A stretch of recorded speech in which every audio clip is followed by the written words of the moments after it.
Airline Pilot Guy, episode 153. Flight 209er, you are cleared for takeoff. Roger. LA, good morning. 123.9. Roger. Request detected.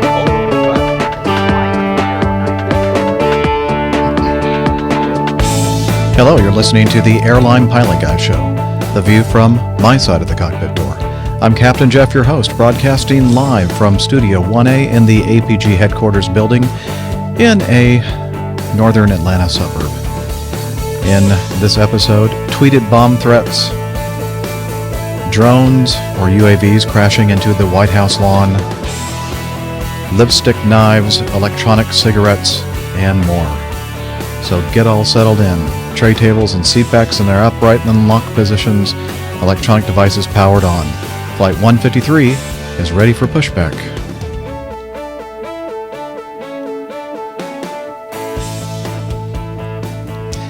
Hello and welcome to the Airline Pilot Guy Show. I am Captain Jeff.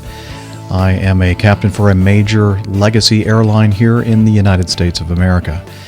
And I do the show, try to do it once a week, and it's a show about aviation, my little tiny slice of aviation, my perspective as an airline pilot, and mostly focused on airline stuff, because that's pretty much all I know anything about.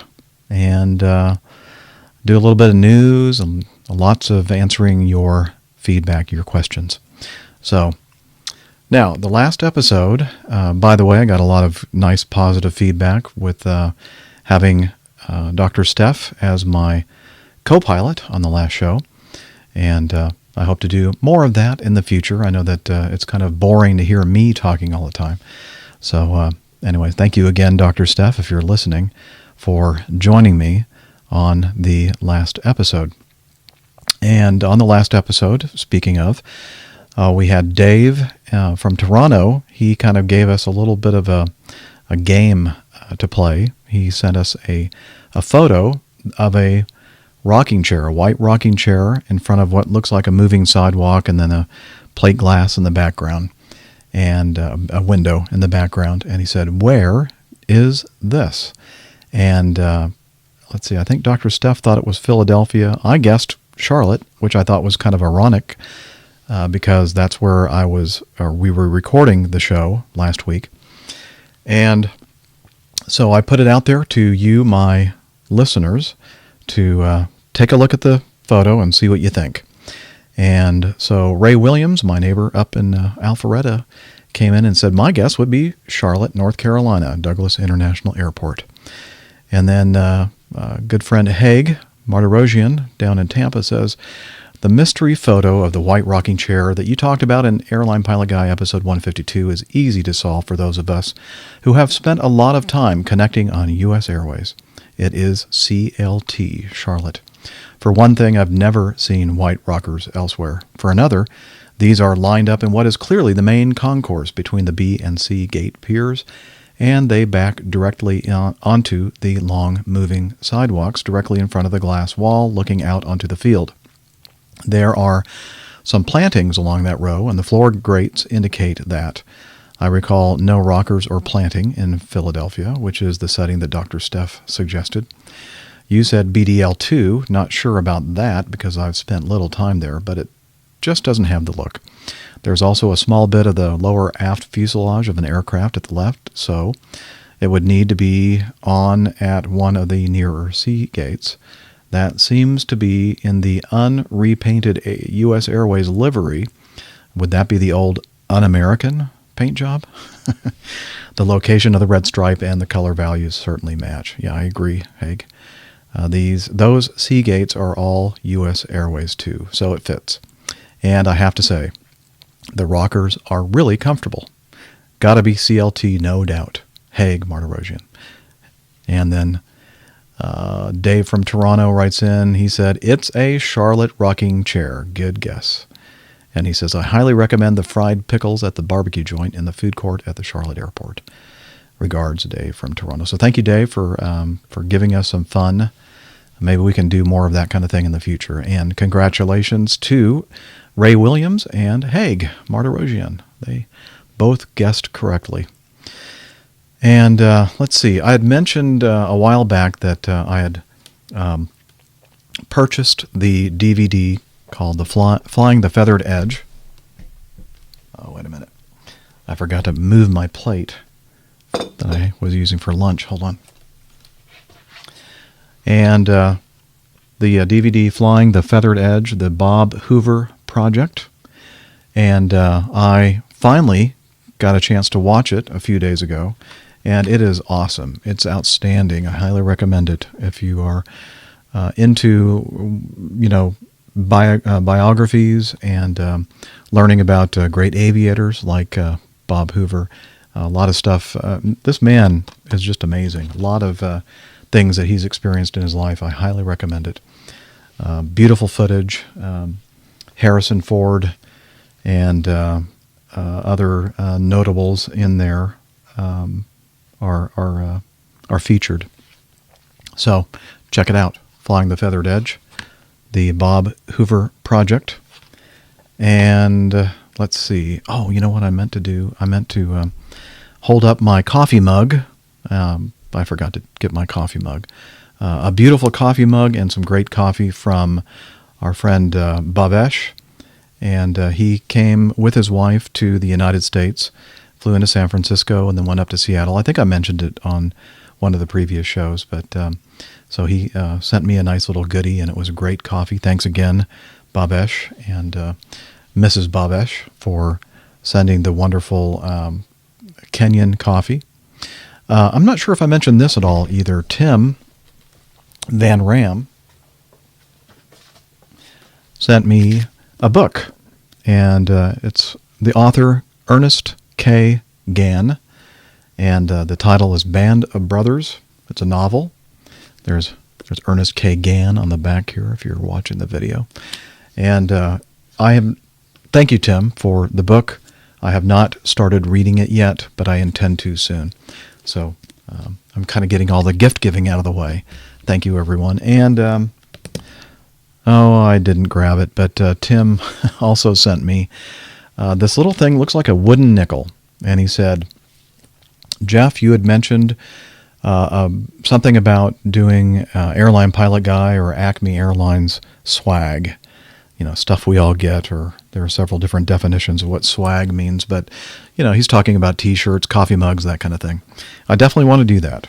And I said, whenever I get to it, or I get around to it. And so he sent me this little wooden, round, looks like a little wooden nickel, and it says TUIT on it. So it is a round to it. So now, I guess now that I have a round to it, I have to get around to it.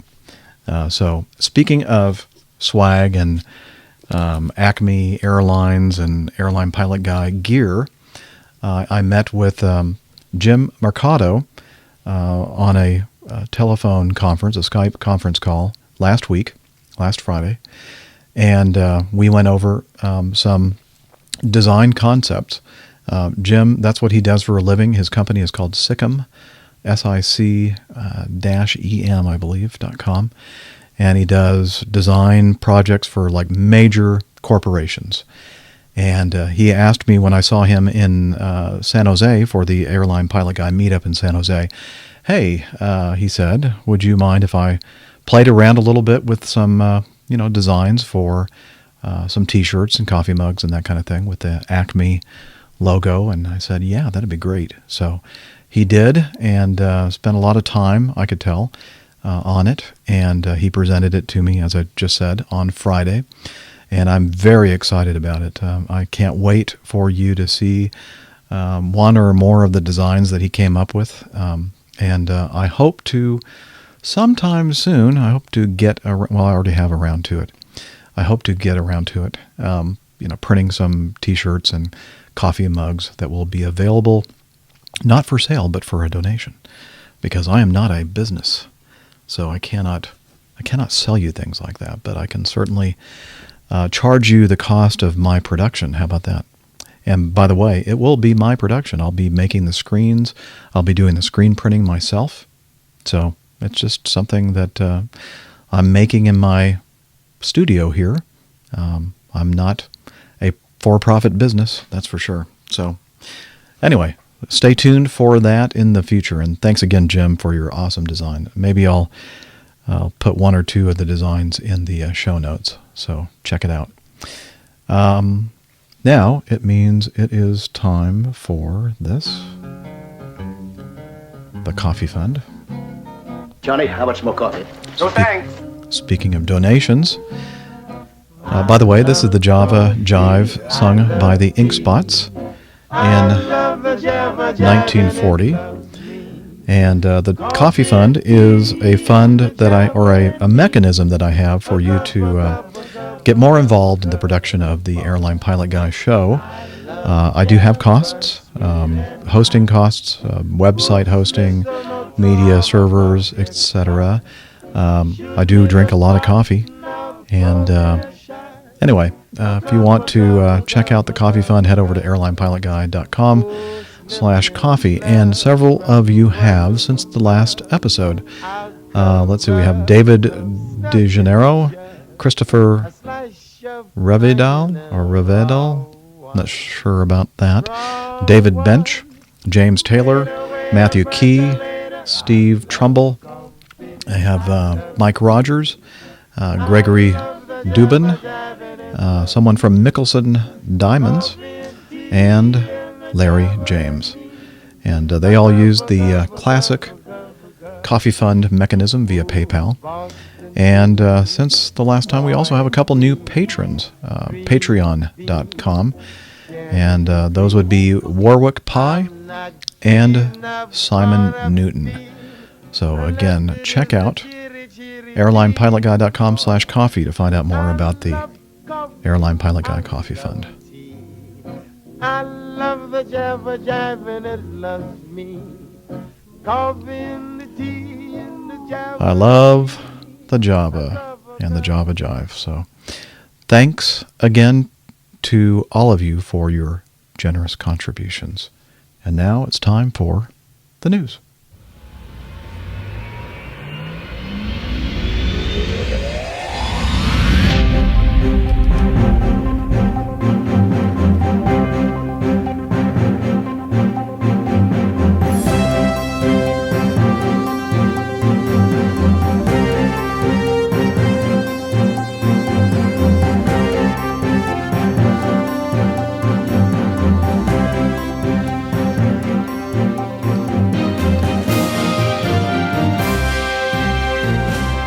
Okay, well, we have to talk about the AirAsia 8501 crash. Not a lot has happened since our last episode when we related the fact that they did find the black boxes, and they divulged that they were getting some data from it, some good data from it, but they were not going to really release a lot of that information to the public.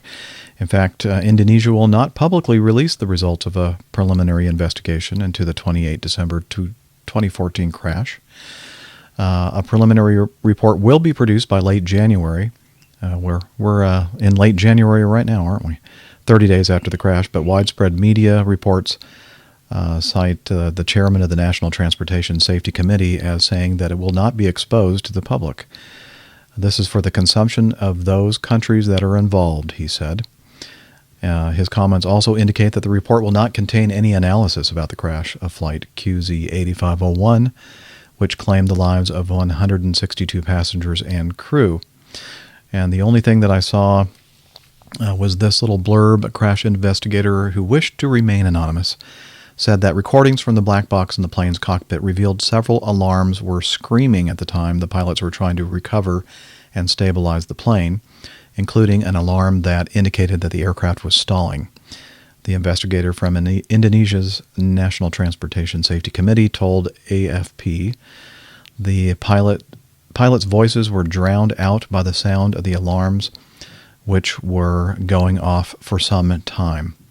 Radar data showed that the plane was climbing at an abnormally high rate, about 6,000 feet per minute, then dropped rapidly and disappeared. He did not say what caused the plane to climb so rapidly, but the pilots asked to climb from 32,000 feet to 38,000 feet to avoid threatening clouds and were denied permission because of heavy air traffic. No distress signal was received. A preliminary report on the Air Asia accident is expected to be submitted. Okay, we already talked about that. So that is your update on the Air Asia 8501 crash. Hopefully we'll have more information sometime in the future. So there are two airplanes heading to Atlanta last week.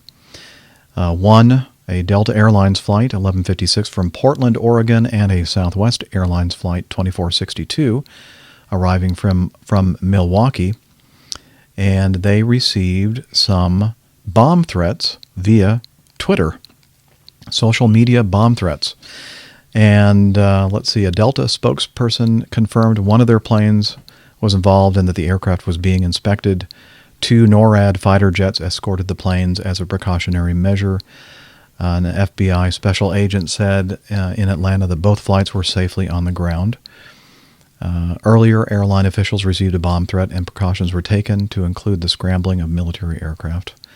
They deemed that the threats were credible. Explosive units at Atlanta are now on scene to sweep the aircraft. Of course, this was a few days ago. CBS affiliate WGCL in Atlanta reported that the threats were made on Twitter.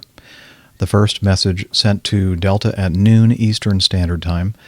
Here's one of the tweets. "I have a bomb on one of your planes, but I forgot which one when I left the airport," one message read. "Can you help me find it?" According to the CBS affiliate, the person claimed to have smuggled the bomb through a back entrance at the airport and placed the bomb on the back of the plane. They also claimed to have a friend in airport security to help them get through. The person ended the series of tweets by threatening more flights if anything were to happen to him or her. Now, I received a lot of you, by the way, sent me links to this story, and James wrote in and said, in light of this incident, a friend and I started talking about how to react. If you're flying over the continental U.S., you probably have a lot more options, but what if you are in the middle of the Pacific? Let's say you're 4 hours away from land and you received a message on your ACARS saying that you have a bomb threat on board. By the way, if you're new to the show, an ACARS stands for Aircraft Communications Addressing and Reporting System. And that's the little digital box that we have that basically is like a digital communication text message kind of a system. So let's say you received a message on your ACARS saying that you have a bomb on board or there's a bomb threat. What would you do? Would you ditch? I mean, getting fighters to scramble would probably be hours away. Would you continue to fly and risk the bomb going off? Or would you even notify your cabin crew? Well, I don't want to go into a lot of details about what we do because we do have procedures that cover these sorts of incidents. And some of them, I'm sure, are classified, so I don't want to get in trouble by saying anything particular about what procedures that we'd use. But I'll just say right now that ditching an airplane in the middle of the Pacific Ocean because you think that the threat might be credible and there may actually be a bomb on board, I don't think would be a very prudent thing to do. I think that in that case you would just continue flying the airplane to the closest airport that you could possibly get to. Time is of an essence, and you'd want to get the thing on the ground at an appropriate location where, bomb crews could take a look and search the airplane and all that kind of stuff. But would definitely not ditch because ditching would be not a sure thing. It would be there would be a good chance that many, many people would die in a ditching. So now, we all know and remember the ditching of the U.S. Airways flight, the Miracle on the Hudson, back a few years ago. That was a successful ditching, but most ditching attempts by large transport-type aircraft don't always turn out so great. So it's my opinion that ditching would not be an option. And that's all I'll say about that because, again, I don't want to go into too much detail about, particular procedures that we might have for dealing with something like that. But I can tell you that if the airlines, Southwest and Delta, and their corporate security departments deemed that that threat was a legitimate threat, then I believe that they had cause for alarm, and they did the right thing. So, well done, Delta and Southwest Airlines. So you probably heard about this. 2 days ago, a small drone crashed at the Whitehouse complex on the front lawn of the White House while the president and the first lady were in India. An investigation is underway to determine its origin and identify suspects and their motive, according to the Secret Service. It was a quadcopter UAV, or drone, flying at a very low altitude, and it crashed into a tree. Well, this from Gizmodo, just today, I believe. Remember how the White House was in lockdown? No, it was yesterday.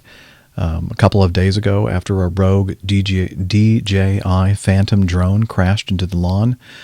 According to the New York Times, the perpetrator was a National Geospatial Intelligence Agency employee who'd been drinking and droning at a nearby apartment, which, hey, it happens.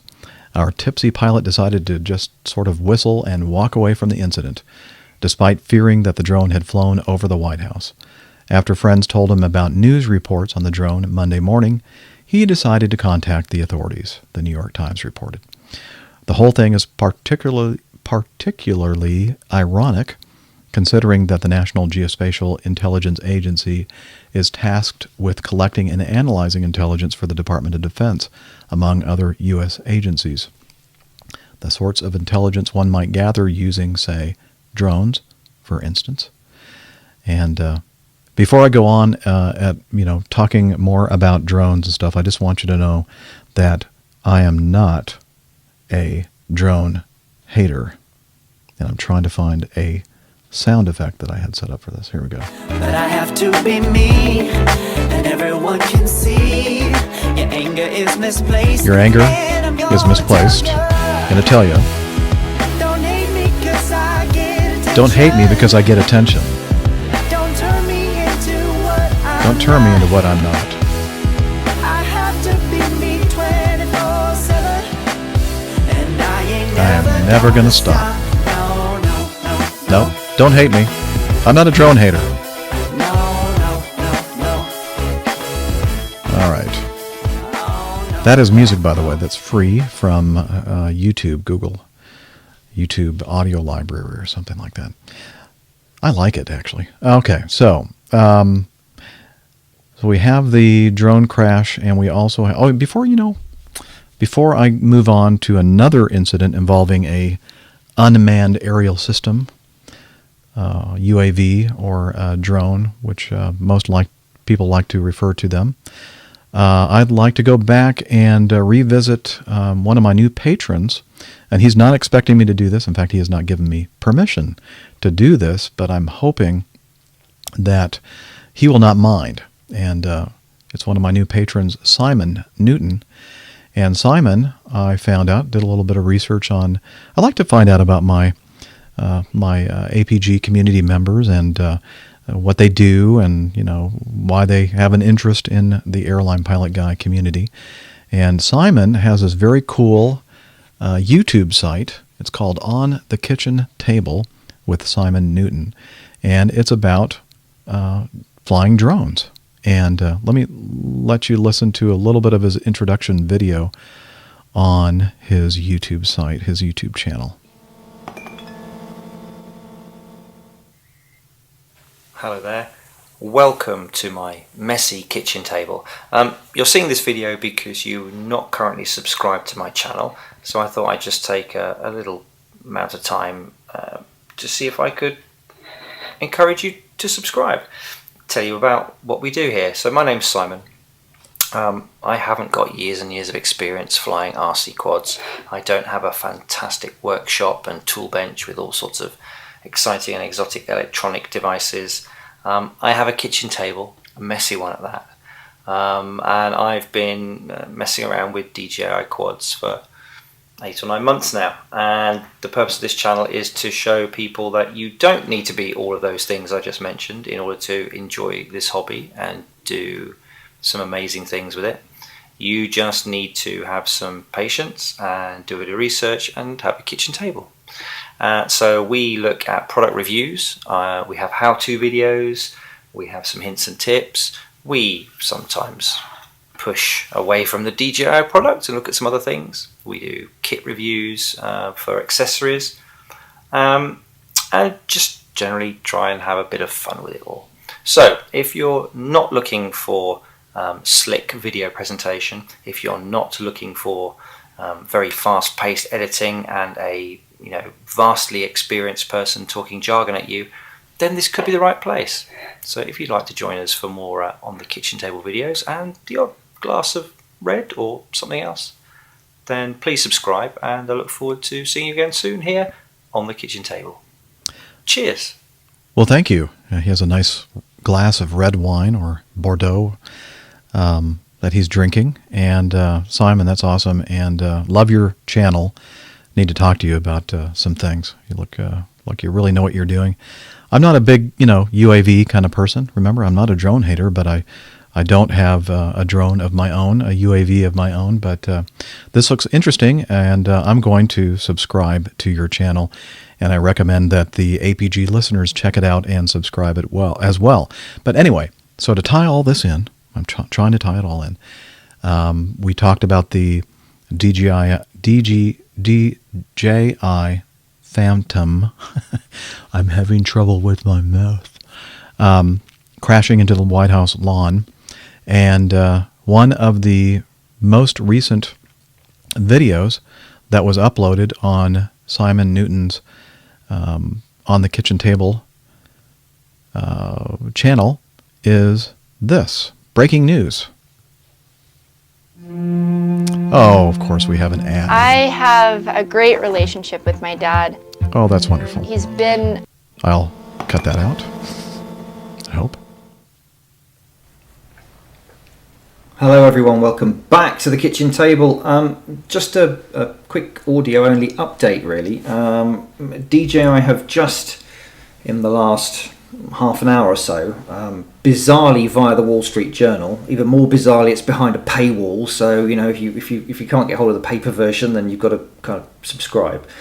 Anyway, they've announced that in response to the incident of a drone, which was in fact a Phantom, crashing in on the lawns of the White House, that they are going to release a mandatory firmware update for the Phantom 2, the 2 Vision and the 2 Vision Plus, which will, quote, help users comply with the FAA's Notice to Airmen, which is NOTAM 08326, which restricts unmanned flight around the Washington, D.C. metropolitan area.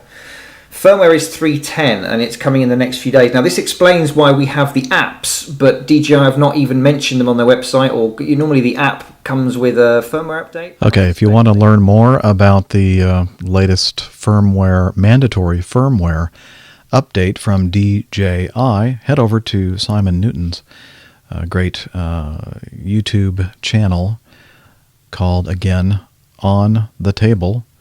And thank you, Simon, again for contributing to the Airline Pilot Guy show. Hopefully we'll hear from Simon soon. He can send some audio feedback. That would be very cool. So, or maybe video feedback.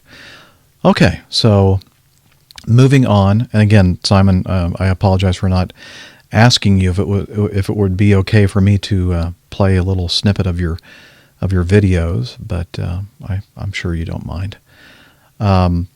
So here we go. Flights at the busy Dubai International Airport were halted for nearly an hour on Friday because of the recreational use of drones nearby.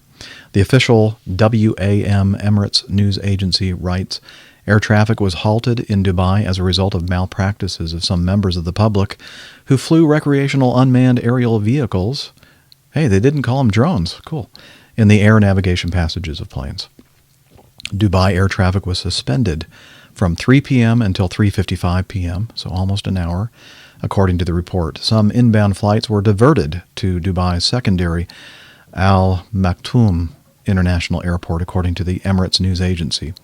Dubai International has become one of the world's busiest airports, though it was not clear how many flights were affected during the 55-minute disruption. Let's see, Mohammed Abdullah Ali, Director General of Dubai Civil Aviation Authority, issued a warning via the news agency noting the threat to airliners and saying offenders may face punishment even for accidental incursions.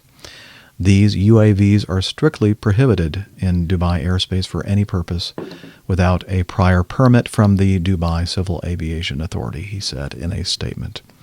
So another example of people not being smart, flying these UAVs in places where they don't belong and causing consequences.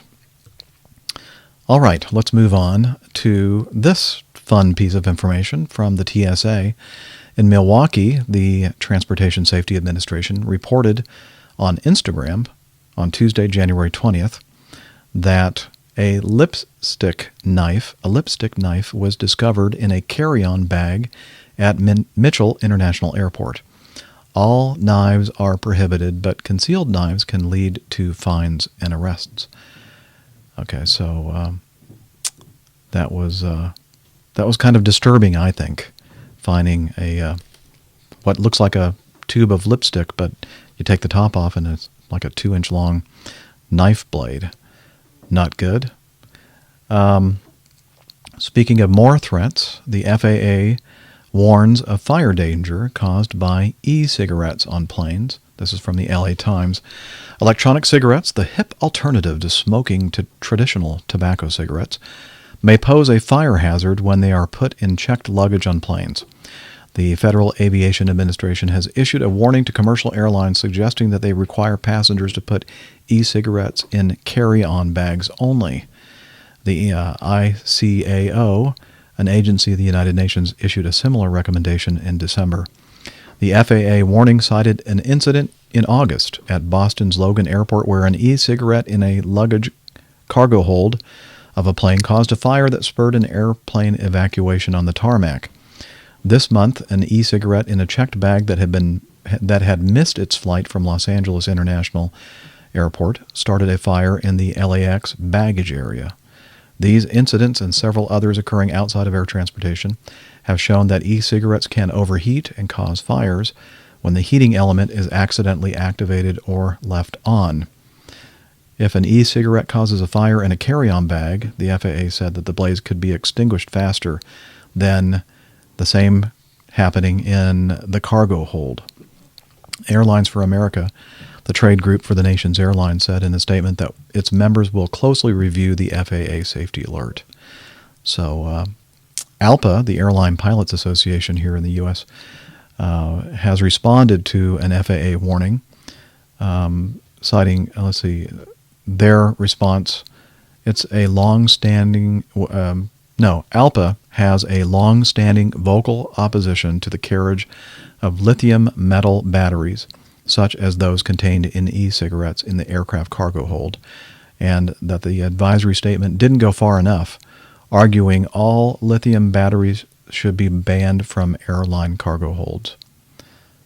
USA Today reports that the spokesman for the Tobacco Vapor Electronic Cigarette Association, Ray Story, said e-cigarettes pose no problem when packed correctly, but occasionally irresponsible people will tamper with them or pack them carelessly. There were 25 fire or explosion incidents between 2009 and 2014, and 9 people were injured, usually when the cigarettes were charging. So, got to watch out for those things. It sounds like they are dangerous, especially when they're in the cargo holds of airplanes. Moving on, the National Transportation Safety Board, the NTSB, calls for better ways to find aircraft accident sites and retrieve critical flight data. They're recommending to the FAA to improve the locator technologies. And let me get into the nitty-gritty details here. Last October, the NTSB held a forum, Emerging Flight Data and Locator Technology, which explored these issues in detail. Among the recommendations are to equip commercial airplanes with a tamper-resistant method to broadcast to a ground station sufficient information to establish the location where an aircraft terminates flight as a result of an accident within 6 nautical miles of the point of impact. The NTSB also called for the FAA to coordinate with other regulatory authorities and the International Civil Aviation Organization to harmonize implementation of several of these recommendations. The NTSB also repeated recommendations for a crash-protected image recording system, read video, that would record the cockpit environment during the last 2 hours of a flight. Okay. Sort of tied into that because we've lost a couple airplanes in incidents that occurred in tropical areas over the equatorial regions. And David Learmount in Flight Global in his blog wrote an article or a blog post, Tropical Accidents, the Evidence is Building, and I included this in one of many tweets that I made in the last week or so. He writes, accidents to aircraft cruising through tropical or subtropical zones are repeating often enough now for the industry to have cause to refresh its pilots on the risks, if they have not already done so. There have only been 3 other accidents in the last 10 years that merit comparison with AirAsia's flight QZ8501 accident over the Java Sea, but maybe that's enough now a 4th has been added. These 4 accidents all happened during the cruise in tropical and subtropical zones, or subtropical/subtropical zones. And in all cases, the crews were maneuvering to avoid bad weather. In all 4 cases, control was lost and none of the crews made an emergency call. So, let's see, he ends with looking back further in accident archives, accidents with this combination of circumstances didn't happen, although flights in those days were just as likely to have to fly through the tropics as they are now. Tropical weather seems to be a modern accident trigger, rather in the same way that loss of control in flight is now accepted by ICAO as the greatest aviation risk to life, when before the 1990s it was not. So, he goes on to talk about the coffin corner, etc., and some good conversation in the comments as well. Kind of tied into this, responding to reading this article via my tweet, Gary Altman wrote, another commonality to all 4 accidents is no dispatchers were involved to pre-plan around the weather. So that's an interesting point. Thank you, Gary, for making it. And talking about the comments to this article, which I'll have in the show notes, you'll recognize at least one of the commenters, Mr. David Connolly, who is a sometime listener to the Airline Pilot Guy podcast, although he is a vocal opponent of my very long format. He doesn't like. He said some very unkind but very comical things about the length of my shows, but he seems to be in the minority. So anyway, so check it out. I'll have the link to the article by David Learmount, Tropical Accidents, the Evidence is Building, in the show notes for today's show. Okay, moving on. Oh, this is the so sad segment of this show. So sad. It's a sad situation. It's getting more and more absurd. Speaking of absurd, that magazine that we all grabbed that was in that seat back pocket in front of us before the days of cell phones and tablets and laptop computers and such that we now use to pass the time on an airplane flight. Well, back before those days, we'd grab the magazine, the in-flight magazine, Sky magazine, whatever, or perhaps grab the Sky Mall magazine and look at the in-flight catalog for interesting things to buy. Well, apparently everybody is so enthralled with their smartphones and Wi-Fi systems on the airplanes that they're not bothering to look at Sky Mall anymore, and they have filed for bankruptcy protection. And after 25 years of selling quirky products like a Darth Vader toaster or a paper towel holder with USB ports, Sky Mall LLC is seeking a court-supervised sale of its assets, according to papers filed Thursday with the U.S. Bankruptcy Court in Phoenix. That was last Thursday. We're extremely disappointed in this result and are hopeful that Sky Mall and the iconic Sky Mall brand find a home to continue to operate. The company, which started in 1989, fully suspended its retail catalog operation January 16th and laid off 47 of its 137 employees. Let's see. Sky Mall's parent company, Exhibit Corporation, which acquired the business in 2013, is also seeking Chapter 11 protection. So if you want to read more about this, I'll have a link in the show notes. But I think that it is really sad that we're not going to have Sky Mall to make fun of anymore. This from the Huffington Post. 10 things you can do during takeoff now that Sky Mall is bankrupt. Number 1, sleep. 2, read a legitimate magazine. 3, better yet, read a book. Yes, they still exist. Number 4, shop on your phone if the Wi-Fi is functioning. 5, talk to the person next to you. 6, feign indigence in an effort to score free chips. That's an odd one. 7, look out the window. Yeah, that should be number 1. 8, count the seconds until the seatbelt sign turns off. Caution, there may be a lot of seconds. 9, review the safety pamphlet. Yeah, that should be higher up on the list, I think. And number 10, do absolutely nothing differently. Who are we kidding? You never read Sky Mall anyway. Oh, so sorry to see you go, Sky Mall. Rest in peace. And here's another sad piece of information. You remember me talking about the reemergence of the low-cost carrier People Express. Well, they started in, I think, May or June of last year, and then they abruptly stopped because they were having trouble finding pilots and airplanes to fly. I guess they're contracting out to another company to fly their flights for them. And apparently they're still, and they said that they were going to be back in October or September, something like that. And that came and went with nothing said. Their headquarters are at the Newport News Williamsburg International Airport. And the authority there basically just kicked them out. They said that they want them to vacate the property because they're way behind, like $18,000 behind on its utility bills. And this is after they had already evicted them from the ticket counter area.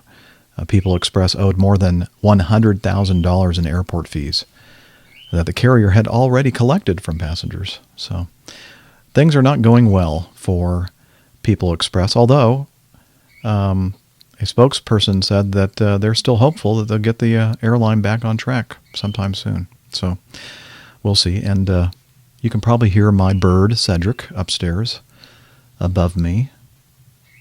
He is excited about something. Okay, and finally, it's a long news section today, isn't it? This is from the great site NYC Aviation, and Ben Granucci, the standards editor, who is an aviation enthusiast and plane spotter based in New York City. And I think he's also a dispatcher for a major airline. But anyway, he writes, if you have followed NYC Aviation for a while, you have probably realized that we have somewhat of an obsession with the airplane's solar impulse. The solar-powered aircraft project has been steadily gaining attention over the past several years as it traveled around Europe to North Africa and finally across North America last year. The greatest feat for the Solar Impulse project, however, is only just about to begin, an attempt to fly around the world. Scheduled to take place later this year, this new goal required an entirely new aircraft. As a result, the original Solar Impulse aircraft, registered HB-SIA, has been retired. In its place is a new, larger, and more powerful aircraft, HB-SIB. The new aircraft, dubbed Solar Impulse 2, will be capable of flying the transoceanic distances required for a flight around the world. These distances will take the slow-moving Solar Impulse several days to cover.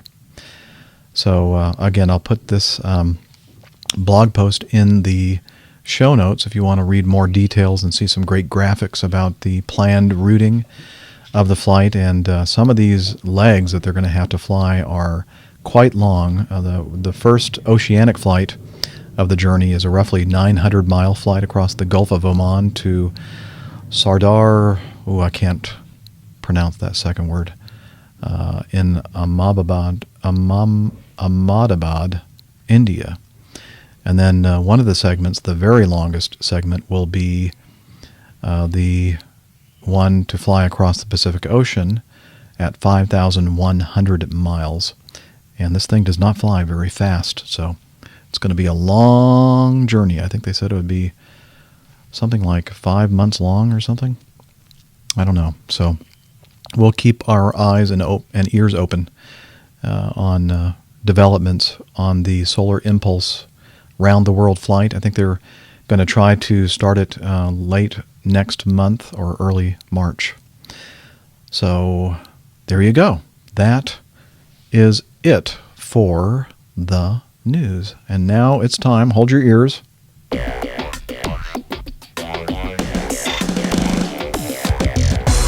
Captain, incoming message. Thank you. Now we'll start with some audio feedback from Lee. Here we go. Hey, Captain Jeff. I was listening to your last episode, and Tom had left feedback about the 747, the book he had just listened to by Joe Sutter, who was the lead engineer on in the 1960s for Boeing on the 747 project, commenting on all the redundancies that have been built into the 747, which were new at the time, and how those are still helping the aircraft in situations like what happened a few weeks ago or pretty recently with the one that had to land without one of its main landing gear.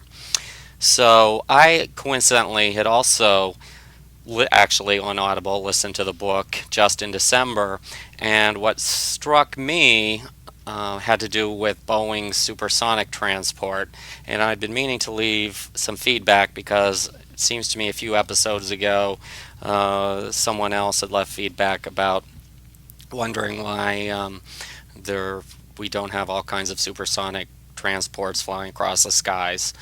And in the book on the 747, what's really pretty amazing and kind of funny is that Joe Sutter said that he was really picked to lead up the 747 project mainly because all the real hotshot engineers were busy for most of the 1960s on the more glamorous Boeing 2707 supersonic transport project, which pretty much lasted an entire decade before going down in flames in the early 70s, so to speak, when Congress, the U.S. Congress, who'd been funding about 3/4 of the program, decided to defund the project, I think in 1971, leading to, for among other reasons, at Boeing, layoffs of about 50,000 jobs. Not all, of course, because of the Boeing 2707, but certainly a large number of layoffs at Boeing because of that. Apparently, Boeing in the 1960s kind of was envisioning an era of supersonic transports coming by the 1980s or the end of the 20th century, and thought really was devoting most of its resources into planning for this Boeing 2707, which was going to be far more ambitious than the Concorde, would be able to cruise at Mach 3 and also hold like 250 to 300 passengers, whereas I think the Concorde really just held around 100 passengers, and it certainly wasn't Mach 3.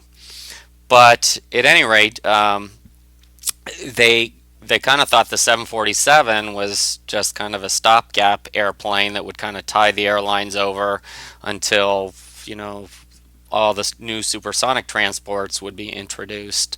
So really one of the most iconic and, easily recognizable airplanes, arguably of all time, was kind of, second shrift to kind of this mythical airplane that never came into being because of prohibitive issues with cost and noise and pollution, although I think mainly cost was the biggest thing.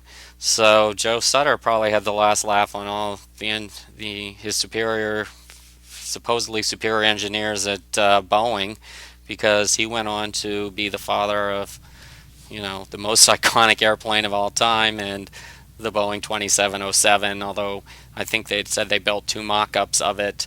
Never, the whole program was canceled in 1971 after nearly 10 years of study and work. So I thought, at any rate, I just thought it was worth reading the book just to find out that that the 747 had a very inauspicious beginning. So I thought I'd share that with all the APG listeners, and I strongly do recommend that book as well, which is called 747, Creating the World's First Jumbo Jet and Other Adventures from a Life in Aviation by Joe Sutter, who incidentally, it appears if is still alive, even though he's in his, or not even though, he seems to be in his 90s and still up there in Seattle.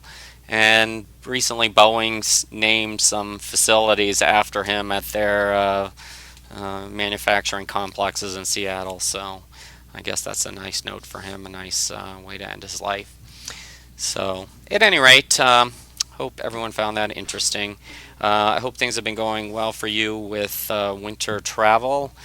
I'm here in the Northeast and northeastern U.S., and it's just been cold with no snow, so I imagine wouldn't be too different. You would be fine with those conditions, although I guess in other parts of the country maybe it's been a little bit worse. So hope all is well. You have a fabulous podcast, and I look forward to it every week. And happy flying. Cheers. Well, thank you, Lee Hayden, and I do appreciate your feedback and your support as well.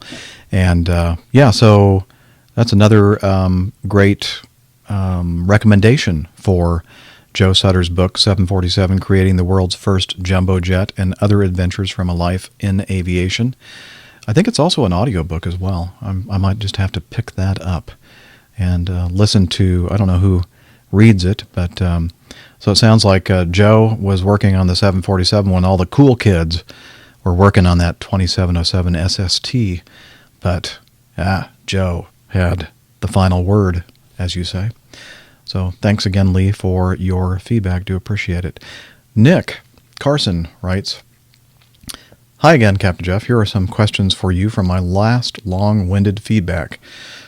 I know you may not know much of the B737 as a whole, but the knowledge you do have about it, do you believe that flights I did, which are Kennedy to San Jose to Honolulu to Hilo to Honolulu to Hilo to Honolulu to San Jose to Atlanta, was a good set of flights for the airplane?" Yeah, sure, from what I know. I think that the San Jose to Honolulu and back segments are kind of pushing it for a 737, but I do believe that they actually do use that airplane for that route, which was unheard of not that many years ago. I mean, you would not fly an airplane, a small 737 twin jet, on that kind of flight segment, but reliability of engines these days and ETOPS and all that kind of stuff has allowed that to happen. And in the old days, it was always a big jumbo jet with 3 or 4 engines flying those kind of routes. Number 2, if you had to change or edit the route at all, what would you do? I apologize for the sound effects in the background here, if you can hear them. I know I can. What would I do? No, I wouldn't change anything. That looks like a good route to me. If you could do any legs of what I did, what would it be? I'd have to say the short little island hopping legs, which looked the most interesting to me. And lastly, would you be based in Hawaii and all you do is these shuttle flights, or would that be uninteresting to you? I don't know. Hawaii is a beautiful place, paradise and all. But I think I get tired of that beautiful weather. It's kind of funny to say, but I think I get tired of that same weather every day of the year, just about all year round. I like seasons. That's why I like living in Atlanta or the Atlanta area. We actually have winter, spring, summer, and autumn, and the associated great things and not so great things about each of those seasons. And I like that kind of rhythm of nature and climate change. So I think I'd get bored in having to live in Hawaii. Now I know a lot of you would probably say, "Are you crazy?" I'd do that in a minute. So thank you, Nick, for your feedback. Paul sent in some audio feedback. Let's hear what Paul Thorpe has to say. Hello, Captain Jeff. Hello, listeners. This is Paul over in the UK. I'm currently piloting my ground-based craft, which is where I listen to the podcasts. As a result, I'd just like to feedback on the feedback bumpers. I like them keeping me awake. It's a good thing when you're driving. Anyway, on to my question. You commented in the current episode, which I think would be 151, around pilots flying at cruise and how whoever's flying the aircraft is flying the aircraft. Now, the question I have, and I have had for a while, but what I always tend to do is I think, I'll get home and record it in the peace and quiet, and then life takes over and I just forget. So I've decided to bite the bullet and record in the car. So anyway, my question is, what is the fundamental difference in the not so much the responsibilities, the difference between the job of the pilot and the first officer? Because I've heard you in the past talk about the external inspection being the official duty of the first officer, but sometimes the captain will do it. And then I've also heard you talk about the pilot flying is doing the flying and the pilot monitoring is monitoring what's going on, which basically to me would suggest that the two jobs are interchangeable. I was just wondering what the actual fundamental differences there were in terms of the jobs. Obviously the captain has overall responsibility, but I guess on a standard day-to-day flight, depending on who's flying the leg, the jobs could be essentially the same and interchangeable, particularly when in the event of the captain becoming incapacitated, the first officer is expected to take over and perform the duties of the captain. So essentially he has to be able to do the captain's job. So what's the difference between the two jobs? Is there any difference? Thank you. Thank you, Paul, for your feedback. And so it is kind of confusing, I would say, because we hear terms kind of thrown about a lot when it comes to airline crew members. So we have captain and first officer. Sometimes we hear pilot and co-pilot. And then you sometimes hear those mixed, like the captain and the co-pilot, or the pilot and the first officer. Now, those names are basically designations of position. And then the pilot flying and the pilot monitoring are actually roles that we play. So let's see. So a position refers to a status of an individual. May also refer to a rank of an individual in an organization or society. This is from a dictionary site. A role refers to a prescribed or expected behavior. So let's start with the position aspect of this whole thing. Captain and first officer, or pilot and co-pilot, if you'd like. Now, I think that Patrick Smith, a fellow airline pilot and the author of Ask the Pilot blog, and he also wrote a book that you've probably seen at the bookstore, I think called Cockpit Chronicles. He wrote about a year ago this post, and he addresses it to the Associated Press. Dear Associated Press and most other media outlets, there are always at least two pilots in a jetliner cockpit, a captain and first officer, and both of these individuals are fully qualified to operate the aircraft. The first officer is known colloquially as the co-pilot, But a co-pilot is not an apprentice. He or she shares flying duties with the captain more or less equally. The captain is officially in charge and earns a larger paycheck to accompany that responsibility. But both are capable of flying the aircraft. Co-pilots perform just as many takeoffs and landings as captains do, and both are part of the decision-making process. And that is all true. I agree with you, Patrick. He continues, use of the term pilot to describe the captain suggests that the first officer is by definition something other than, and presumably less than, an actual pilot. This is simply false. I'm not sure if reporters have a style guide for these things, but normally this is nothing a simple S can't fix. In other words, the pilots. Alternatively, you could say the cockpit crew. If a differentiation is needed, I'd recommend using the terms captain and first officer. Just be aware that either pilot may be at the controls during a particular incident. In fact, while protocols are different carrier to carrier, it's not unusual during emergencies or other abnormal situations for the captain to delegate hands-on flying duties to the co-pilot so that the captain can concentrate on communications, troubleshooting, coordinating the checklists, etc. Patrick continues, a co-pilot becomes a captain not by virtue of skill or experience, but rather when his or her seniority standing allows it. And not every co-pilot wants to become a captain right away. Airline seniority bidding is a complicated thing, but suffice it to say, a pilot can often have a more comfortable quality of life, salary, aircraft assignment, schedule, and choice of destinations as a senior co-pilot than as a junior captain. Thus, it's not terribly uncommon for the co-pilot to be older and more experienced than the captain sitting next to him. It varies country to country, airline to airline, but in the U.S., captains wear 4 stripes on their sleeves and epaulets. Co-pilots wear 3. Okay, so that's just a little excerpt of that post from Patrick Smith and the Ask the Pilot blog. So that's dealing with mainly with the positions of captain and first officer.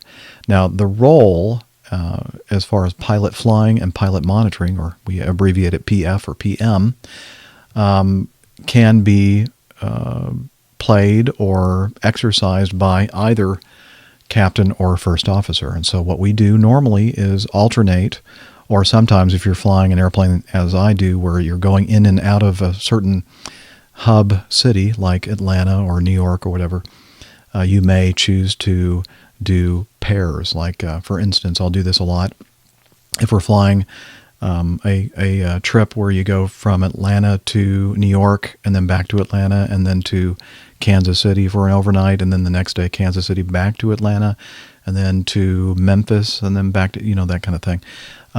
Instead of alternating every other leg as pilot flying and pilot monitoring, I like to do, I'll tell you what, I'll do the Atlanta, New York, back to Atlanta segment, and then you can do the Kansas City pair, and then I'll do the Memphis pair, and then you can do the Charleston pair, so that the co-pilot or first officer can see more than just the hub city of Atlanta or whatever your hub city is. So because it's nice for your experience to experience other airports other than just your home airport.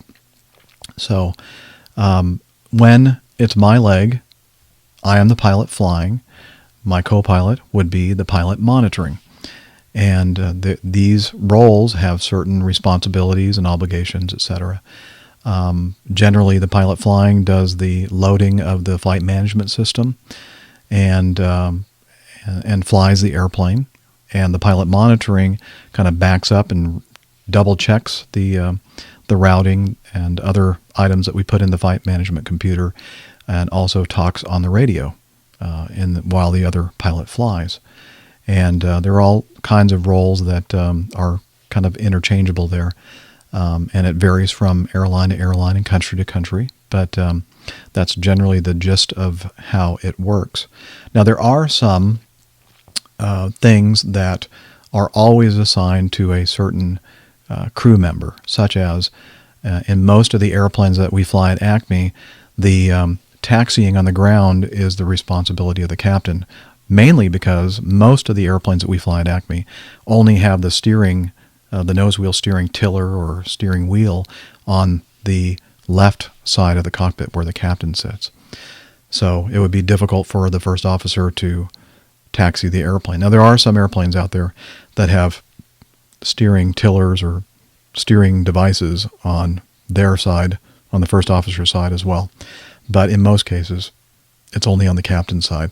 And so that becomes the responsibility on every flight for the captain, taxiing out and taxiing in.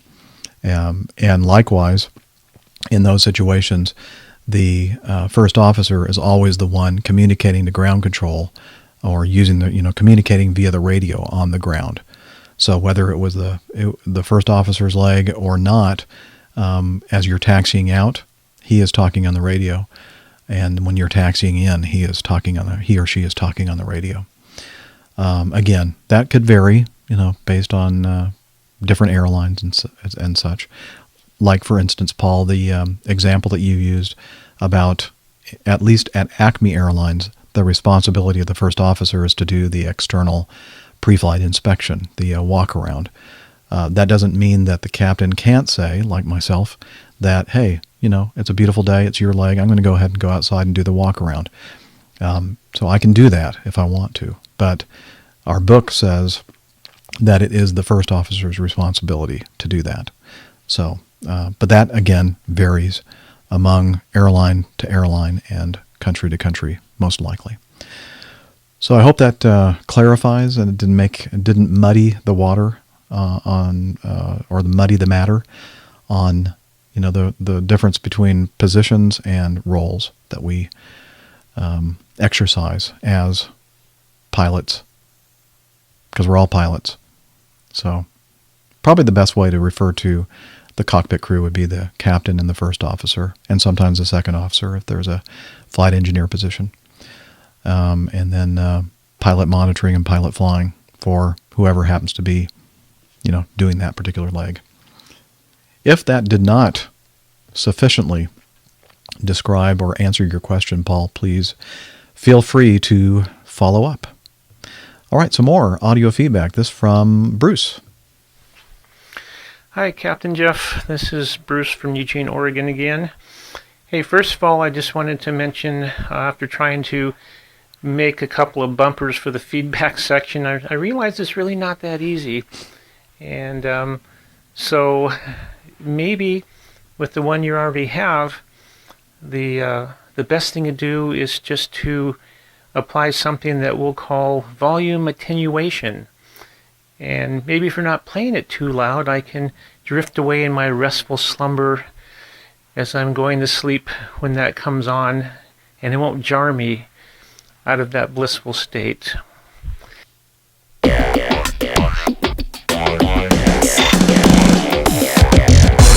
Captain, incoming message. Sorry, thanks, I had to do that. Thanks for your consideration there.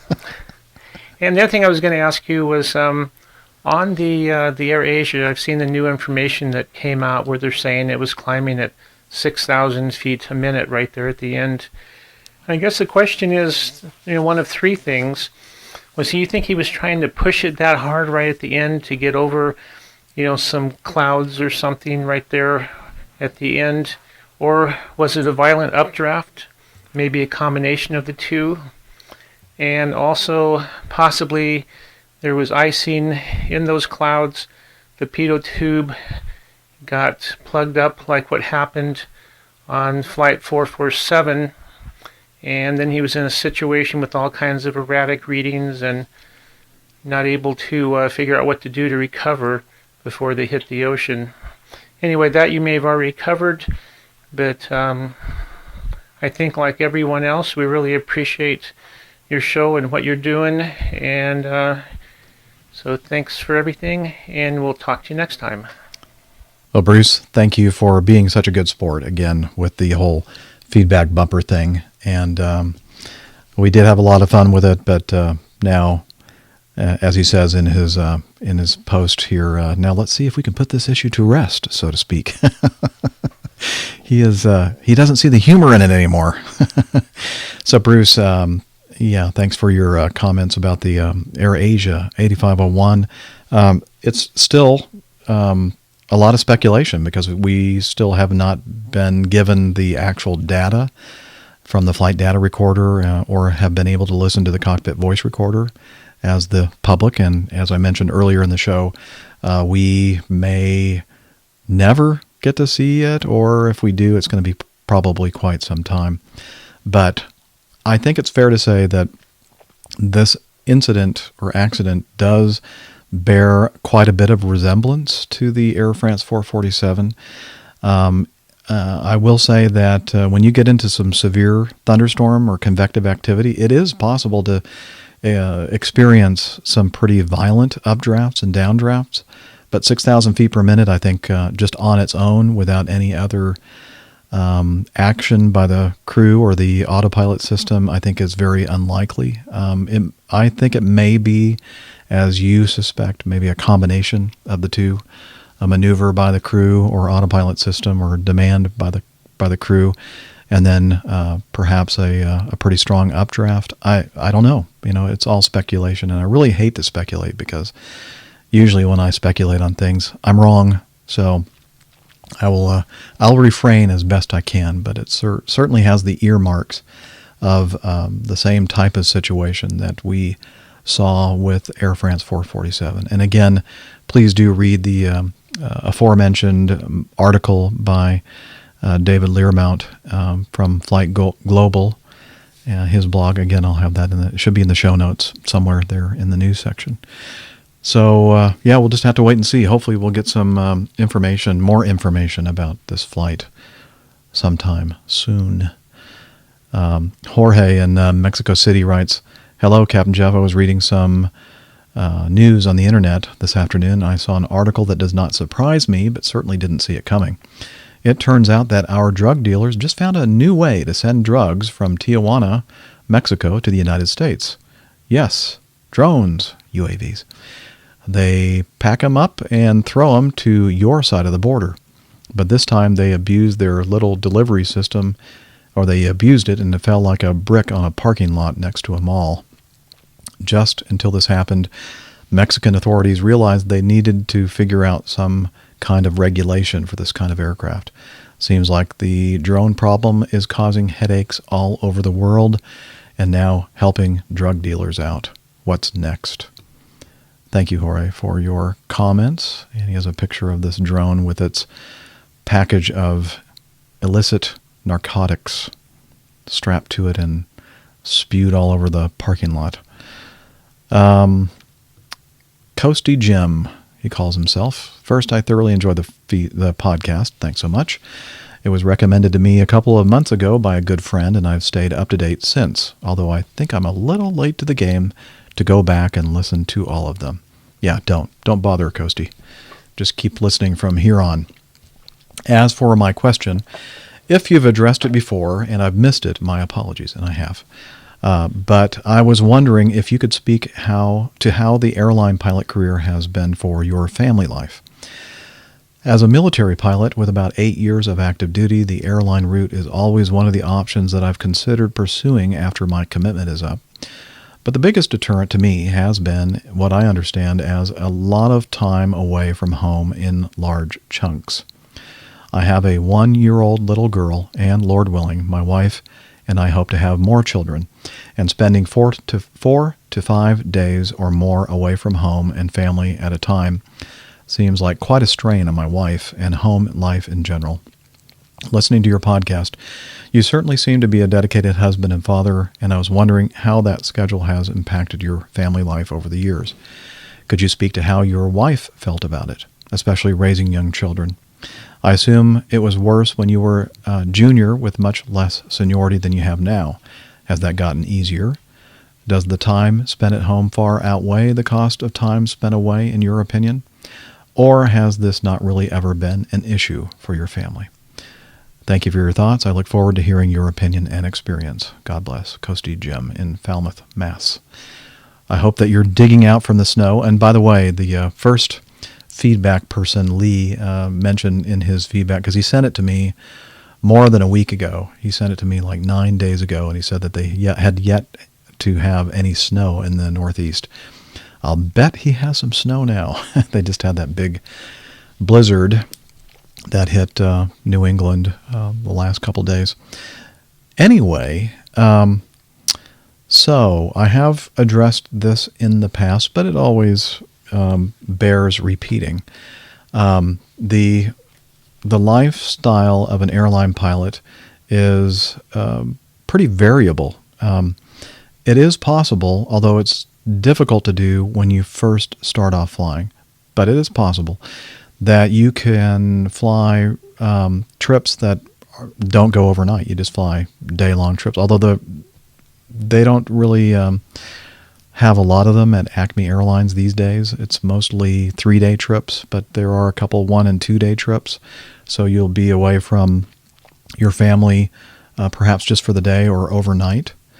But more characteristic of most of the trips these days, at least on the airplane that I fly, which is short, medium range kind of flying, from Atlanta to New York, Boston, Chicago, Minneapolis, sometimes heading out to the West Coast. But the flights that I fly on my airplane are on average about an hour and a half in length. And so the trips are built so that they aren't like super long trips, like some of the international trips can be very long trips. It's not unusual for some of the international trips to be 7 to 10 days long. There is a trip on one of the categories of airplanes that basically flies to the Far East, or we're not supposed to say that anymore, are we? The Asian continent, and then basically they fly in and out of one of the Far Eastern or the Asian hubs for the rest of the trip, in and out, kind of shorter segment trips. And then they head back and fly a very long flight all the way back to the States. And those can be like 12 days long. The advantage of a trip like that is that when you're home, you're home 24/7.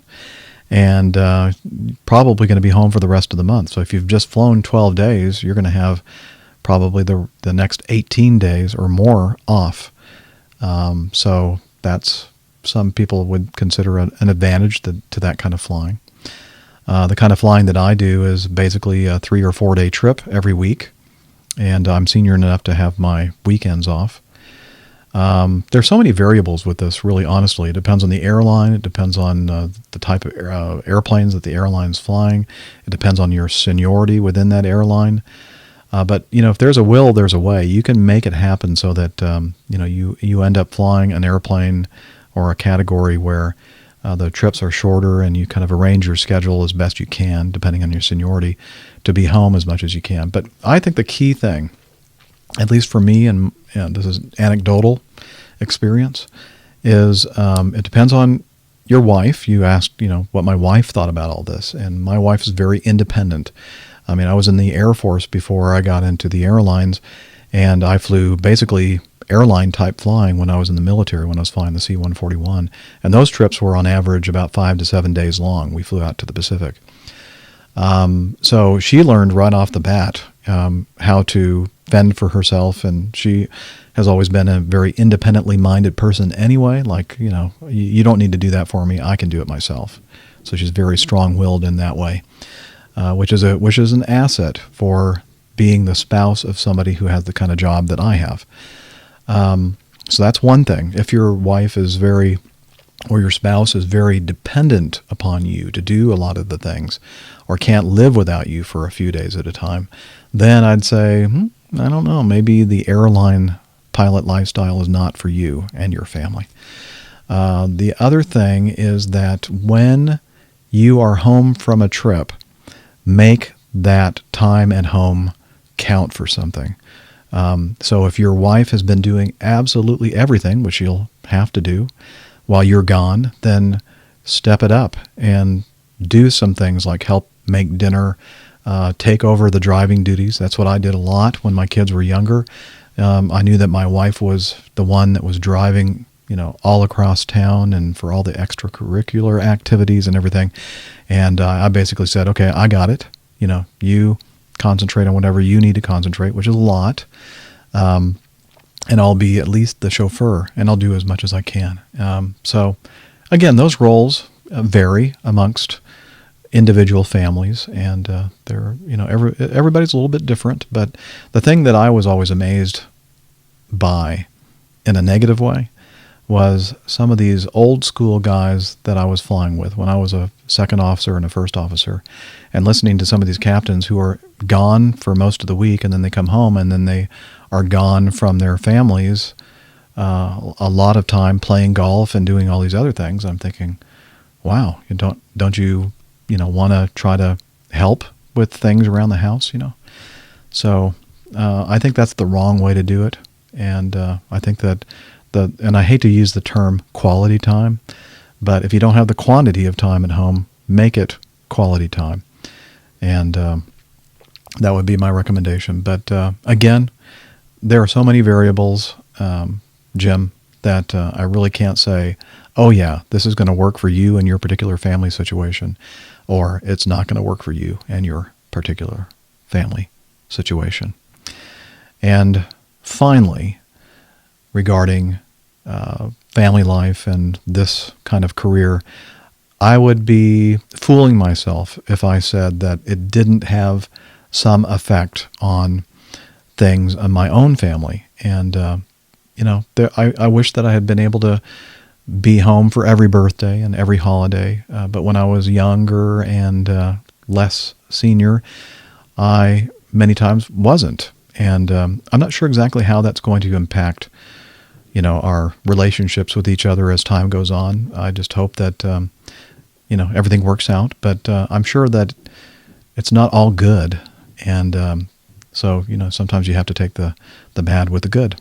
And it is different now that my children are basically all adults. One is, on her own, basically, even though she's still living with us, a school teacher. But that'll change probably in the near future as far as, her living with us and being on her own. My son is in his third year of college, and I'm sure that he'll be on his own when he graduates from college. And then my youngest, she's 18, and she's about to graduate from high school, and she's going to be going off to college. So living in a household now when we're all adults and we're all kind of responsible for our own transportation and our own lives, it's different. It's a different dynamic than it was when they were, 2 years old and 5 years old and, 10 years old, and all the school activities and everything else. So it's just different. So I hope that helped. I don't know. We'll see. But that's all I can say about that. It's really what you make of it and the effort you put into it. Okay, let's hear some more audio feedback, this time from Tyler. Hey Cam Jeff, this is Tyler the flight attendant. Just wanted to ask you a quick question regarding NextGen, the NextGen ATC program that's been put in place at numerous airports across the country, including the Dallas-Fort Worth airport where I am based. I still don't understand NextGen fully. I wanted to see if you had any insight that could help me maybe understand it just a little bit better. It has been implemented in Dallas, as I said before. I have noticed a slight decrease in ATC delays when it comes to the departures and arrivals.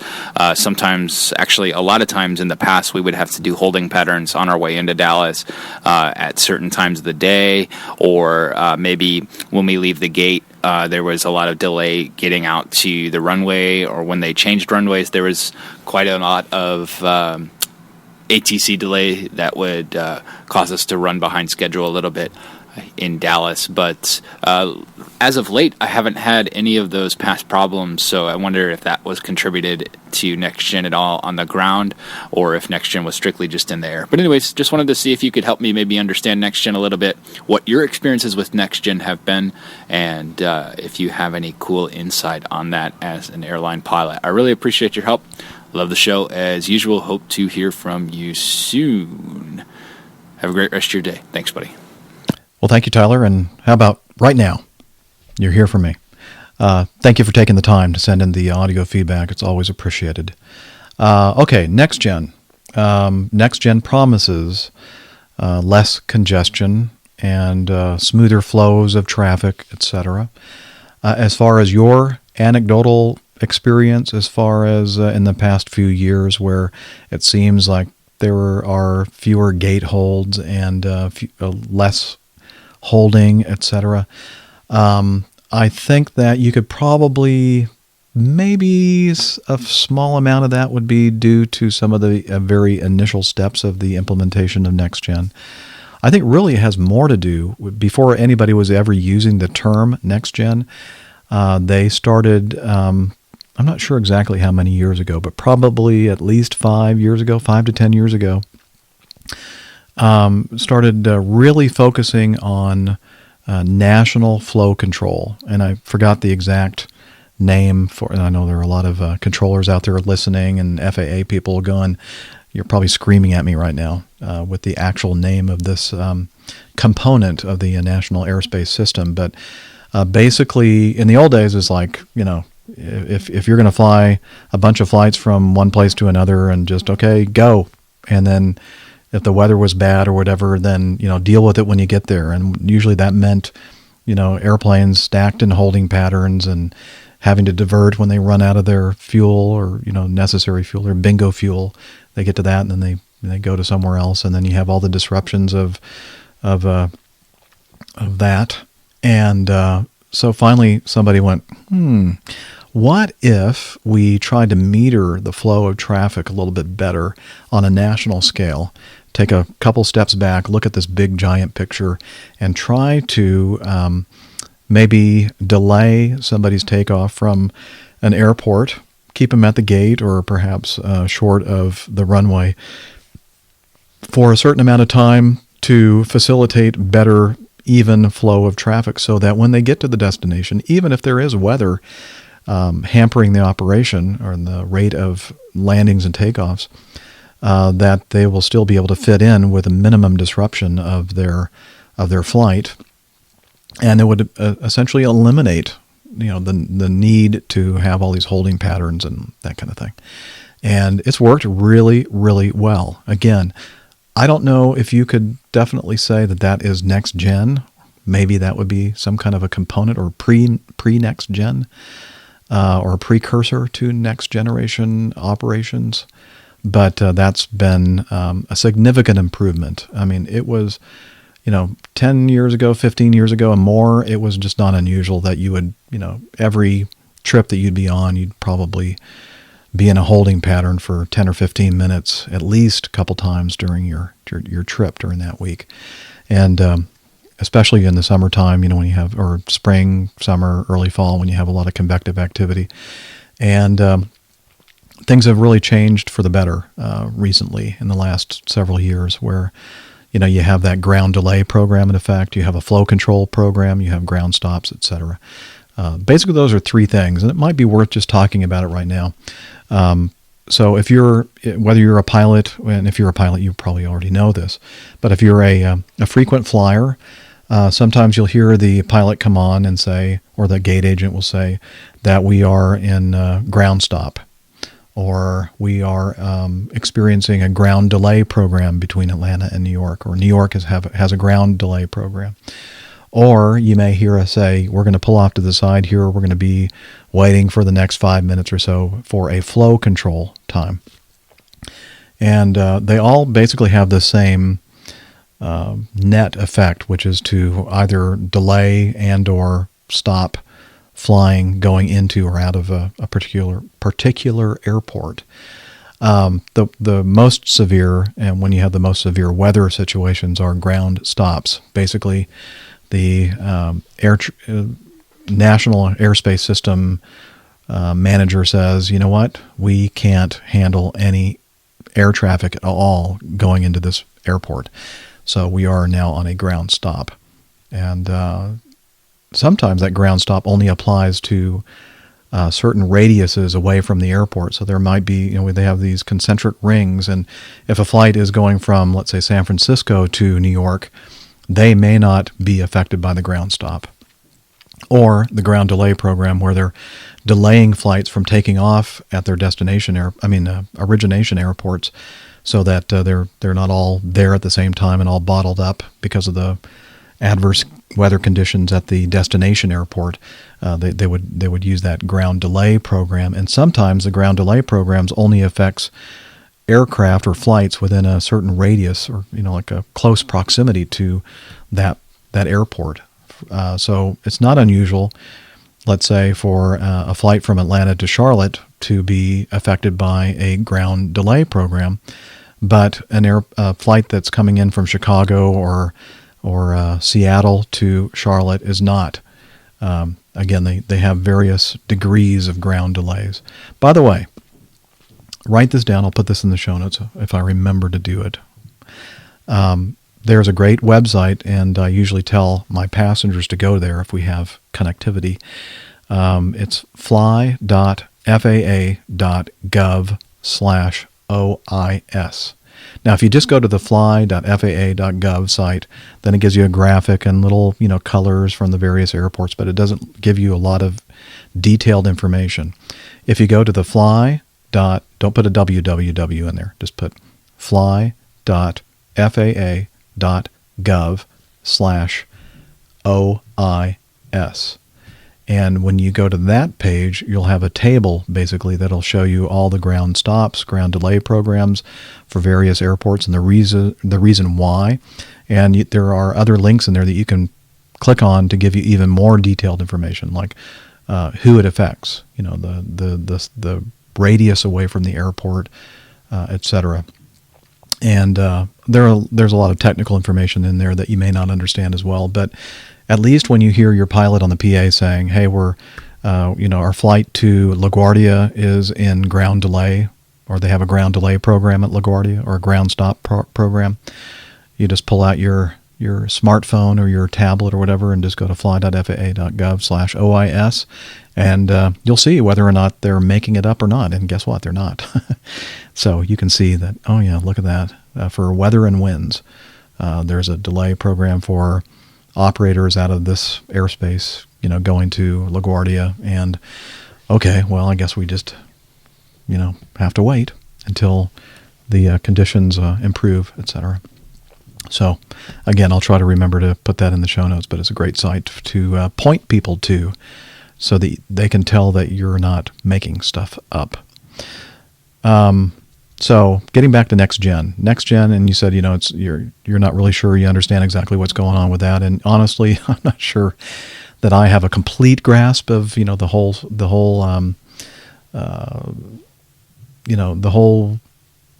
thing that they're going to be trying to implement in the future. I know that it's suffered several growing pains and delays in its implementation, and it requires kind of an entirely different way to look at our airspace system, and it requires airlines to spend a lot of money on equipment to install in airliners that may not have that equipment.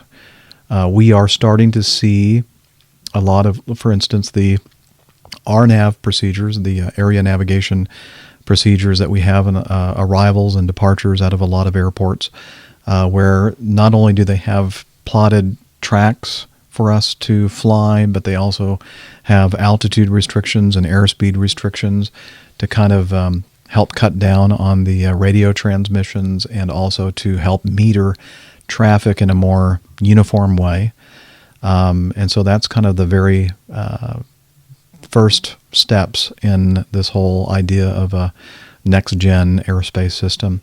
Next-gen really depends a lot on the use of global positioning satellite systems, GPS systems, for very, very accurate navigational capability. And again, all the modern airplanes have that capability, and some of the older airplanes are being retrofitted with that capability. And so it's slowly being implemented, but it's going to take a little bit longer than everybody had thought. And I still say that, yes, that is going to help improve traffic saturation and that kind of thing. But I think that, for me at least, the bottom line is that the big bottleneck that we have in today's aviation system is concrete. Or what I mean by that is runways, airports that have several runways and have the capability to accept more airplanes, more flights to land and take off simultaneously. And until you improve that capability or capacity, all the things that you're thinking that next gen is going to do for our system, I don't think are going to. I don't think it's going to happen. I think that, and there's only so much you can do about spacing airplanes close to each other, in trail of each other, especially nowadays with the very tightly confined, very highly accurate paths that we fly in our RNAV arrivals and RNAV departures. We're flying in exactly the same air that the previous airplane flew in, and we're starting to experience a lot more wake turbulence encounters. And they're trying to get the airplanes closer and closer to each other for takeoffs and landings, and they're really kind of getting about as close to the limit as far as safety is concerned, in my opinion. And until they figure out a way to eliminate wake turbulence from the wings, the causing, creating lift and causing that wake turbulence, until they come up with some kind of, physics-defying method to create lift without creating wake, we're going to be basically limited to a certain distance behind airplanes. And so unless you have more runways, you're not going to be able to operate more flights into and out of various airports. So yeah, that's enough of that, I guess. Next gen. So I think it's got a lot of hope, a lot of promise, but it's just it's getting there slowly. That's what I'll say.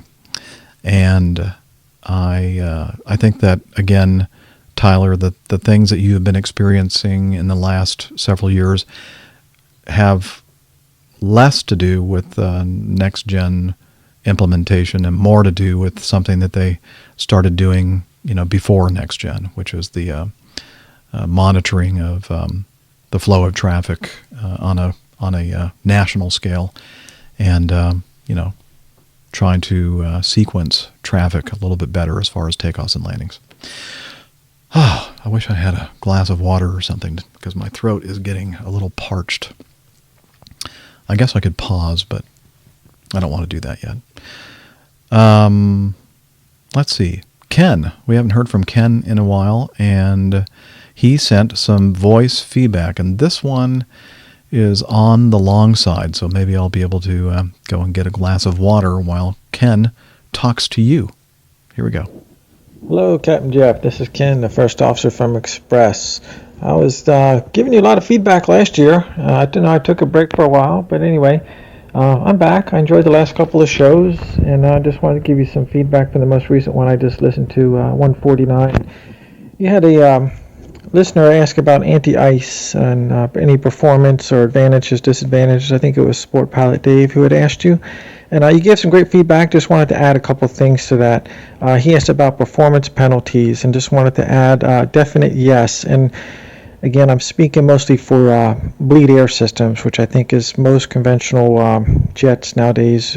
Most of them use. I know some of the newer ones, like you mentioned, the 777 has an all-electric system, and there's some other more advanced systems out there. But anyway, on to the one I think the most common is the bleed air systems. And the aircraft I fly, we do pay a performance penalty when we use it, depending on how we use it as well, because we have the option of using it just to warm the engine nacelles, the cowls as we call them, or the leading edges of the wings.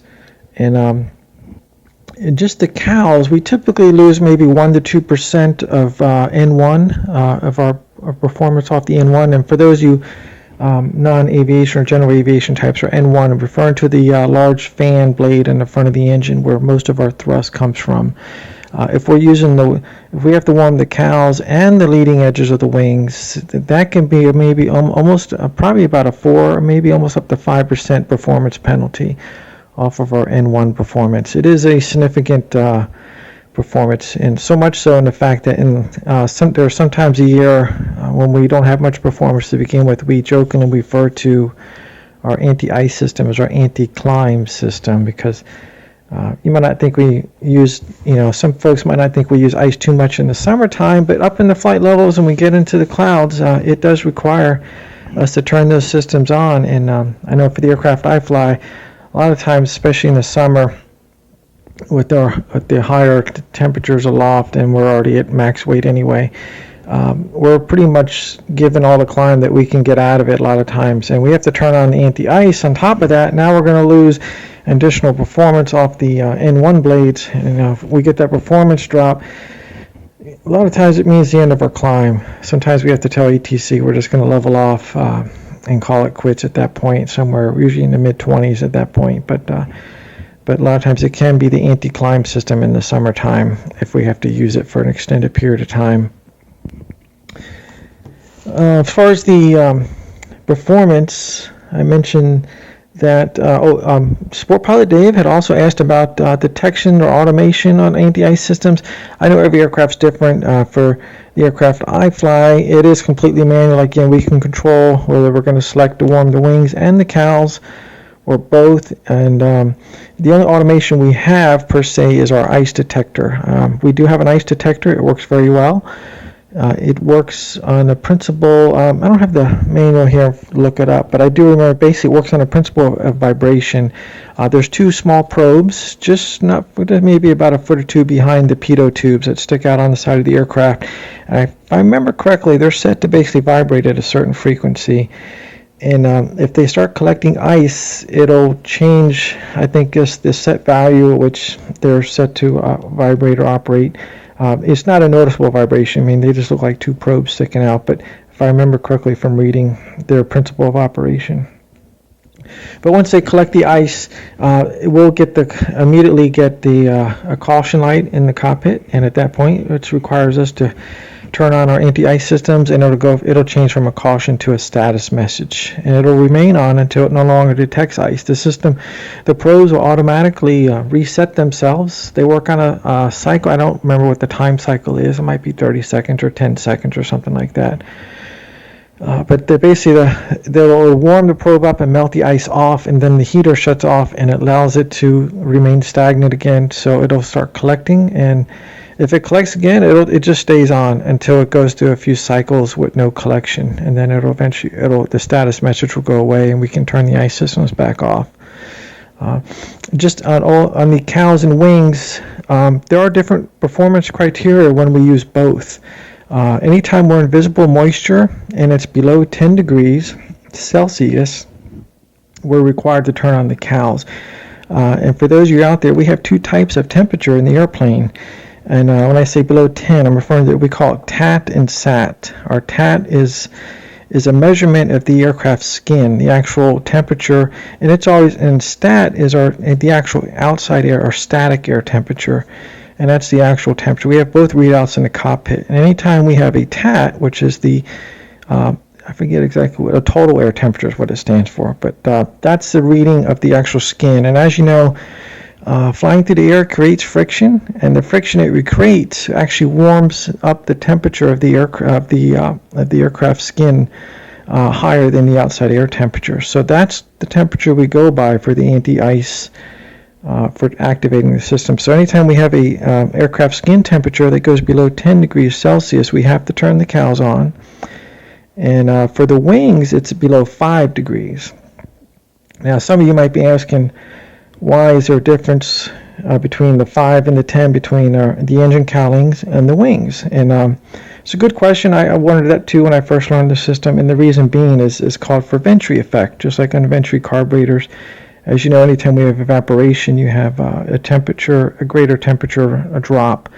And the reason being is they put the criteria at 10 for the engines because they are a huge vacuum, as you know, and as they suck in all the air, they figure any moisture also going in would cause a higher evaporation rate, which would cause a greater temperature drop, and they're more so susceptible to icing at a higher temperature than the wings. Now the wings, as I mentioned, anytime we go in visible moisture and the skin temperature goes below 5 degrees Celsius, then we have to have both wings and cows on.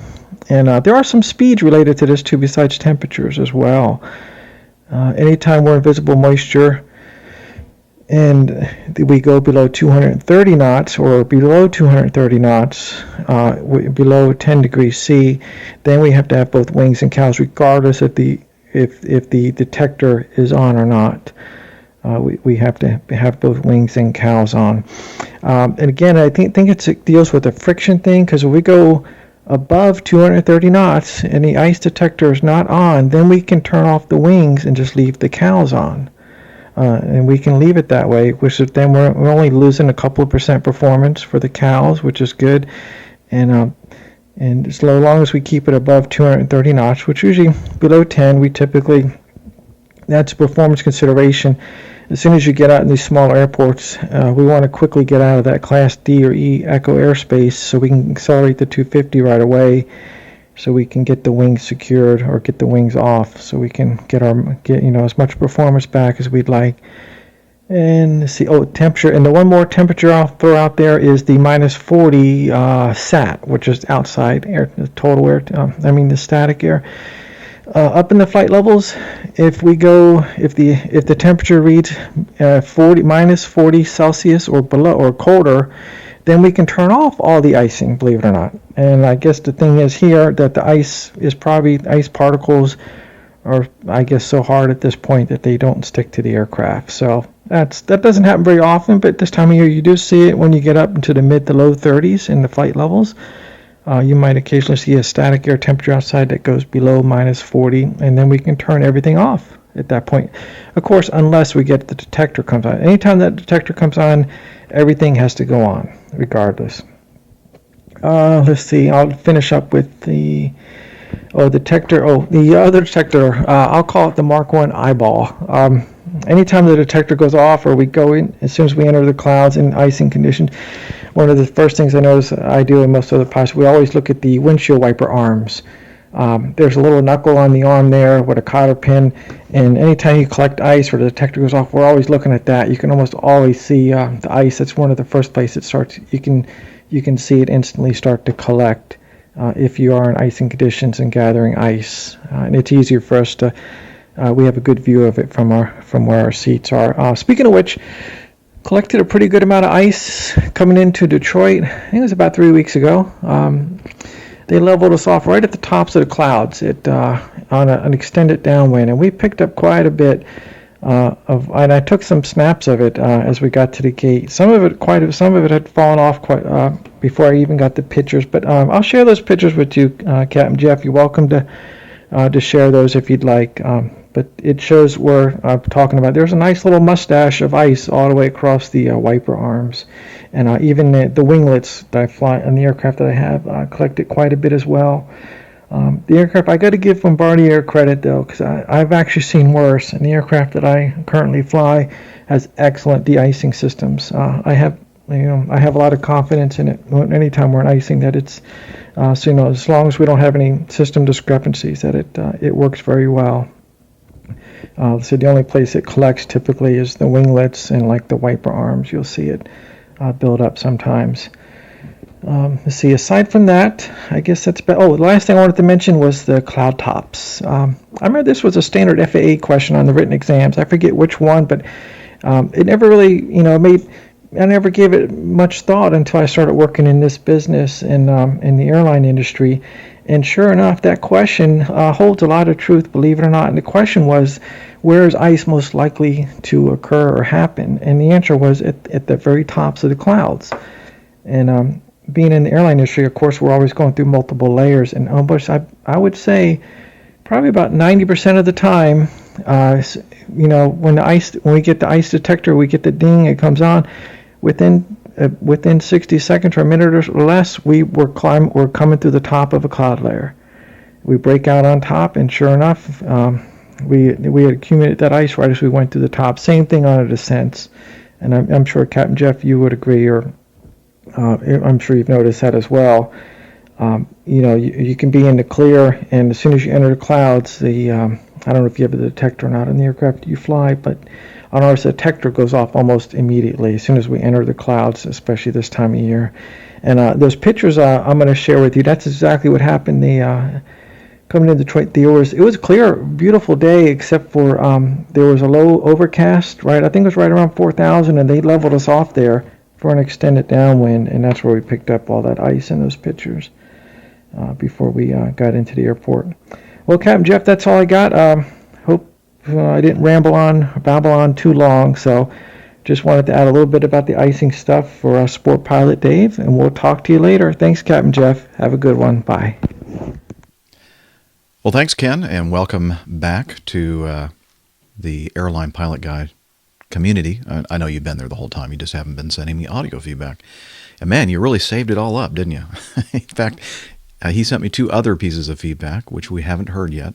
That was the longest one, though. Don't want to scare anybody. So thank you for explaining the performance penalties of the anti-icing systems on airplanes. On the jet that I fly, it's a separate engine anti-ice system and a separate wing or airfoil anti-ice system. Yeah, if you have all that on, it really significantly impacts the performance of the jet. So that's something you have to keep in mind. And at least on the airplane that I fly, the McDonnell Douglas 80 and 90 series, the flight management computer does not know when you have the engine anti-icing and airfoil anti-icing systems on. It does not take that into account when it calculates your optimum altitude.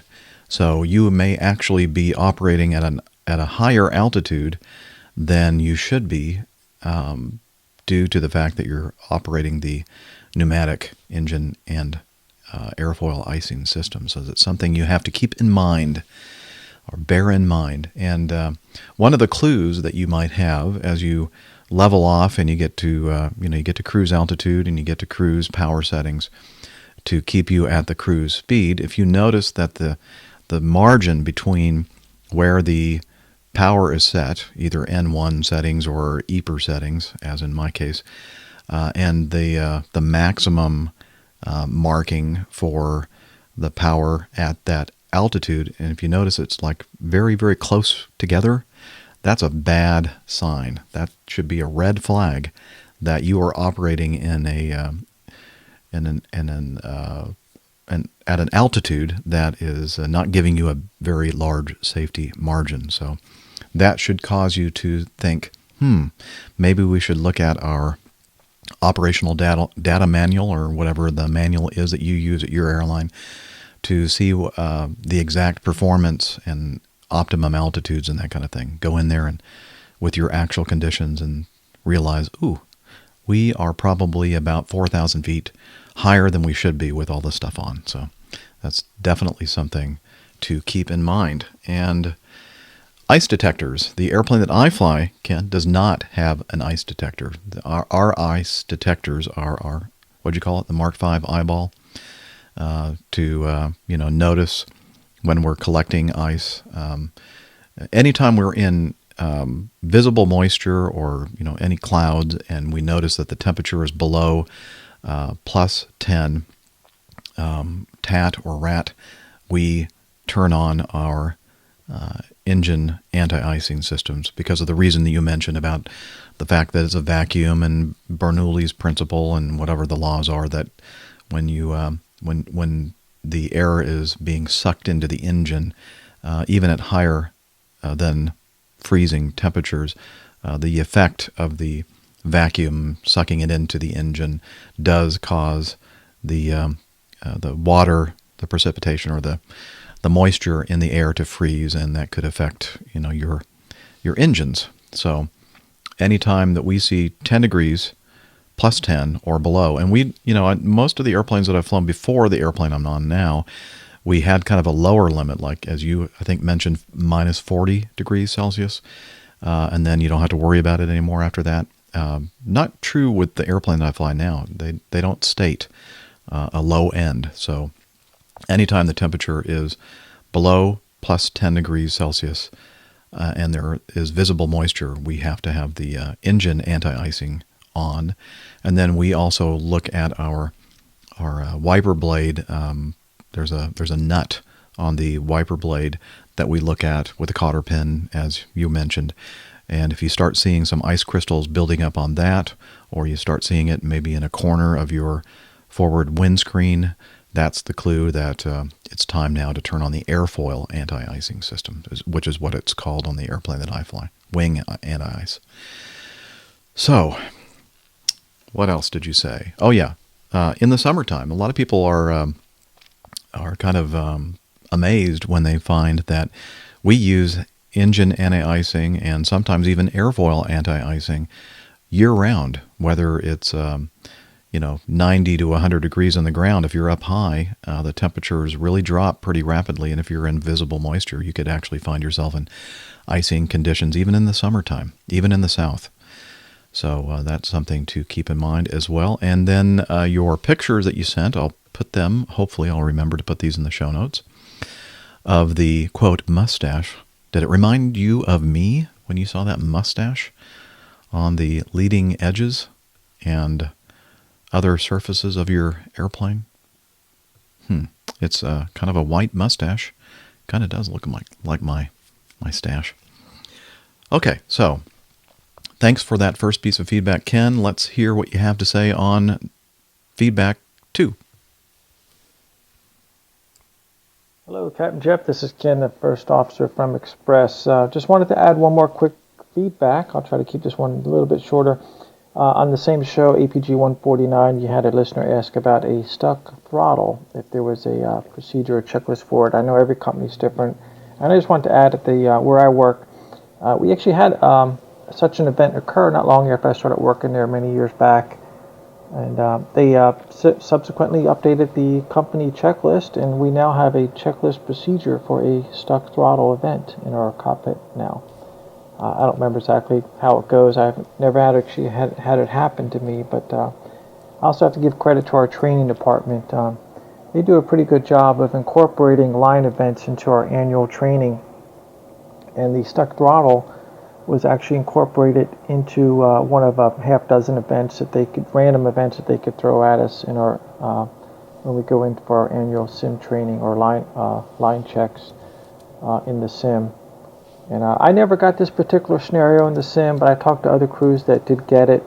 And when these things happen as part of our training, for the line event trainings, the instructors actually, and I assume it's probably the same at your work, the instructor at those points is just an observer. They can't do any feedback at all. You're strictly a crew handling the situation, and they're just there to observe to see how every crew does it. And from what I heard is for the throttle event, different crews did different things. Most crews, though, the consensus came out of it was if you have a good engine, you leave it running as long as you can, and that's what most of the crews ended up doing in most of the training events.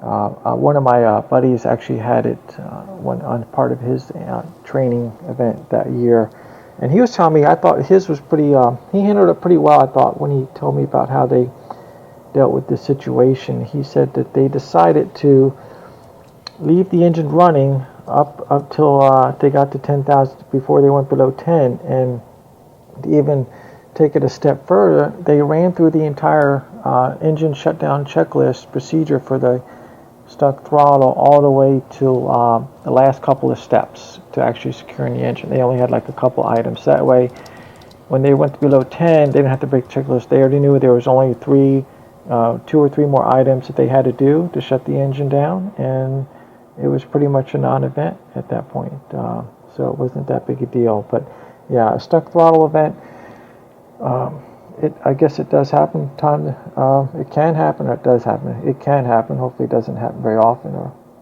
But there is, at my work, we have a procedure and a checklist for it, and we've actually used it as one of our training scenarios in our annual line events. All right, Captain Jeff, that's all I got for this one. We'll talk to you later. Thanks. Bye. Thank you, Ken, for illuminating us with the stuck throttle procedure at your airline, and do appreciate your feedback on that. And then finally, let's hear from you one more time, Ken. Hey, Captain Jeff, this is Ken. Just wanted to add, share one more quick story about icing. This has never happened to me, knock on wood, but I did actually talk to a coworker that this is a severe icing event, and that happened to him over the summer. And I talked to another guy, I remember in the past, that a similar event happened to him as well, and he described his story.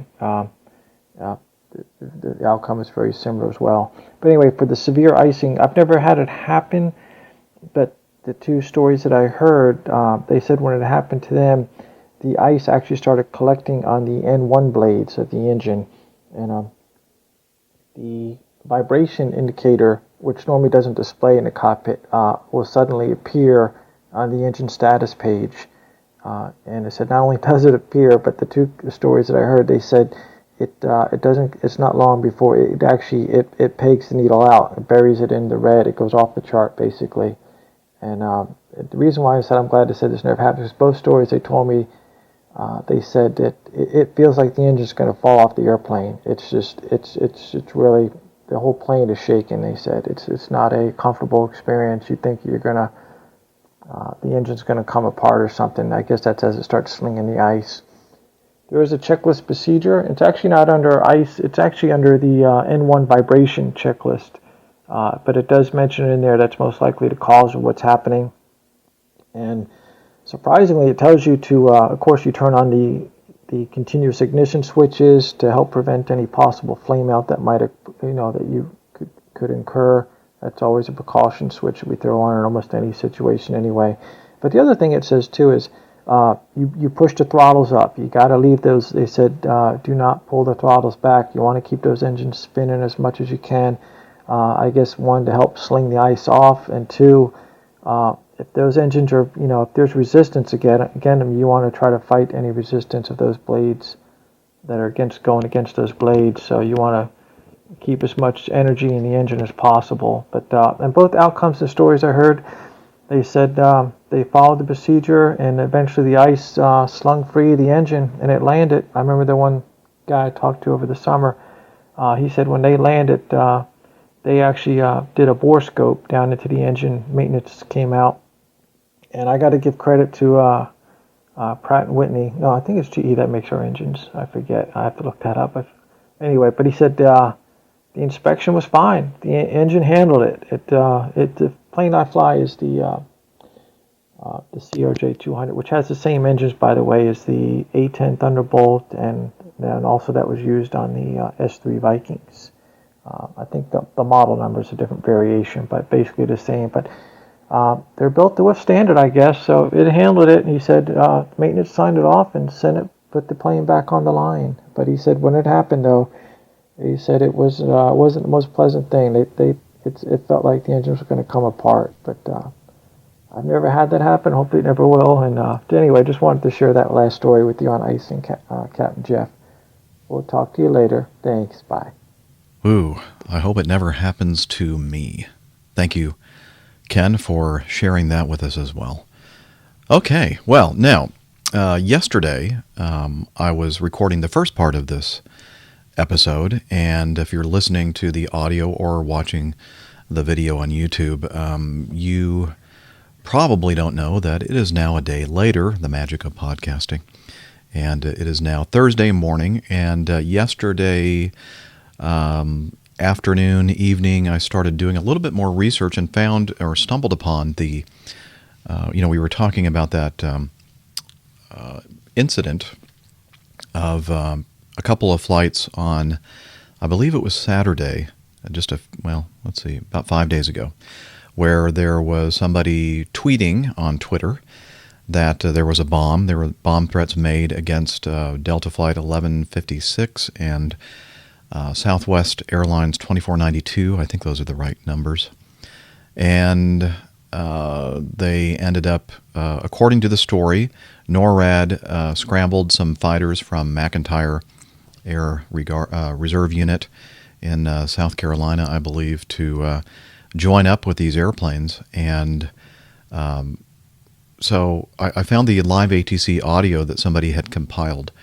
And we'll listen to the very first part of it. But what I find interesting is it sounds to me like, at least with the Delta flight and possibly with the Southwest flight as well, that the flight crews had no idea that anything was going on.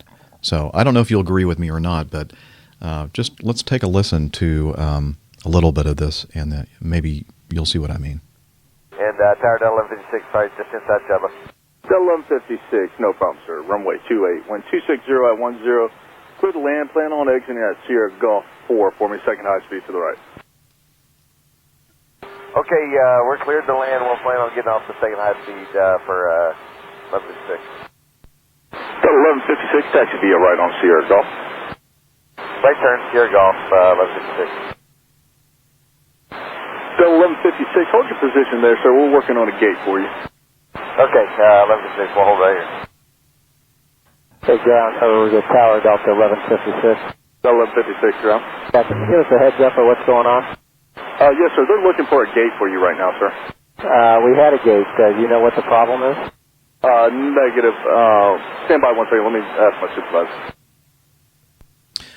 Okay, so they land. They tell them, and this is not something that is very common for us to get instructed to use a certain, well, you know, I guess it's not really completely uncommon, but normally they let us use whatever high-speed taxiway exiting the runway that we want. So the first clue that something was a little bit different, again, it's not completely uncommon, but it's not common for them to say, plan on using, you know, the second high-speed exit. And then, you know, they tell them to go off and then basically hold their position, and then the other voice comes on, which I'm assuming is the captain. Yeah, what's going on? Can you tell us what's going on here? Because, and then the guy lies and said, well, I don't, you know, your company says you don't have a gate. And then the captain says, well, no, we do have a gate. What's going on here? So something is just not right.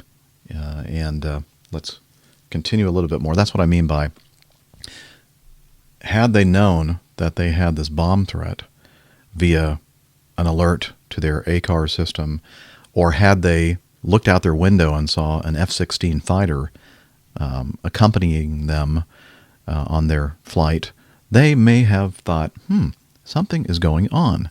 But apparently they had no idea that there was a bomb threat made against that flight, number one. Number two, obviously they didn't know that any F-16 was, you know, on their wing or following them.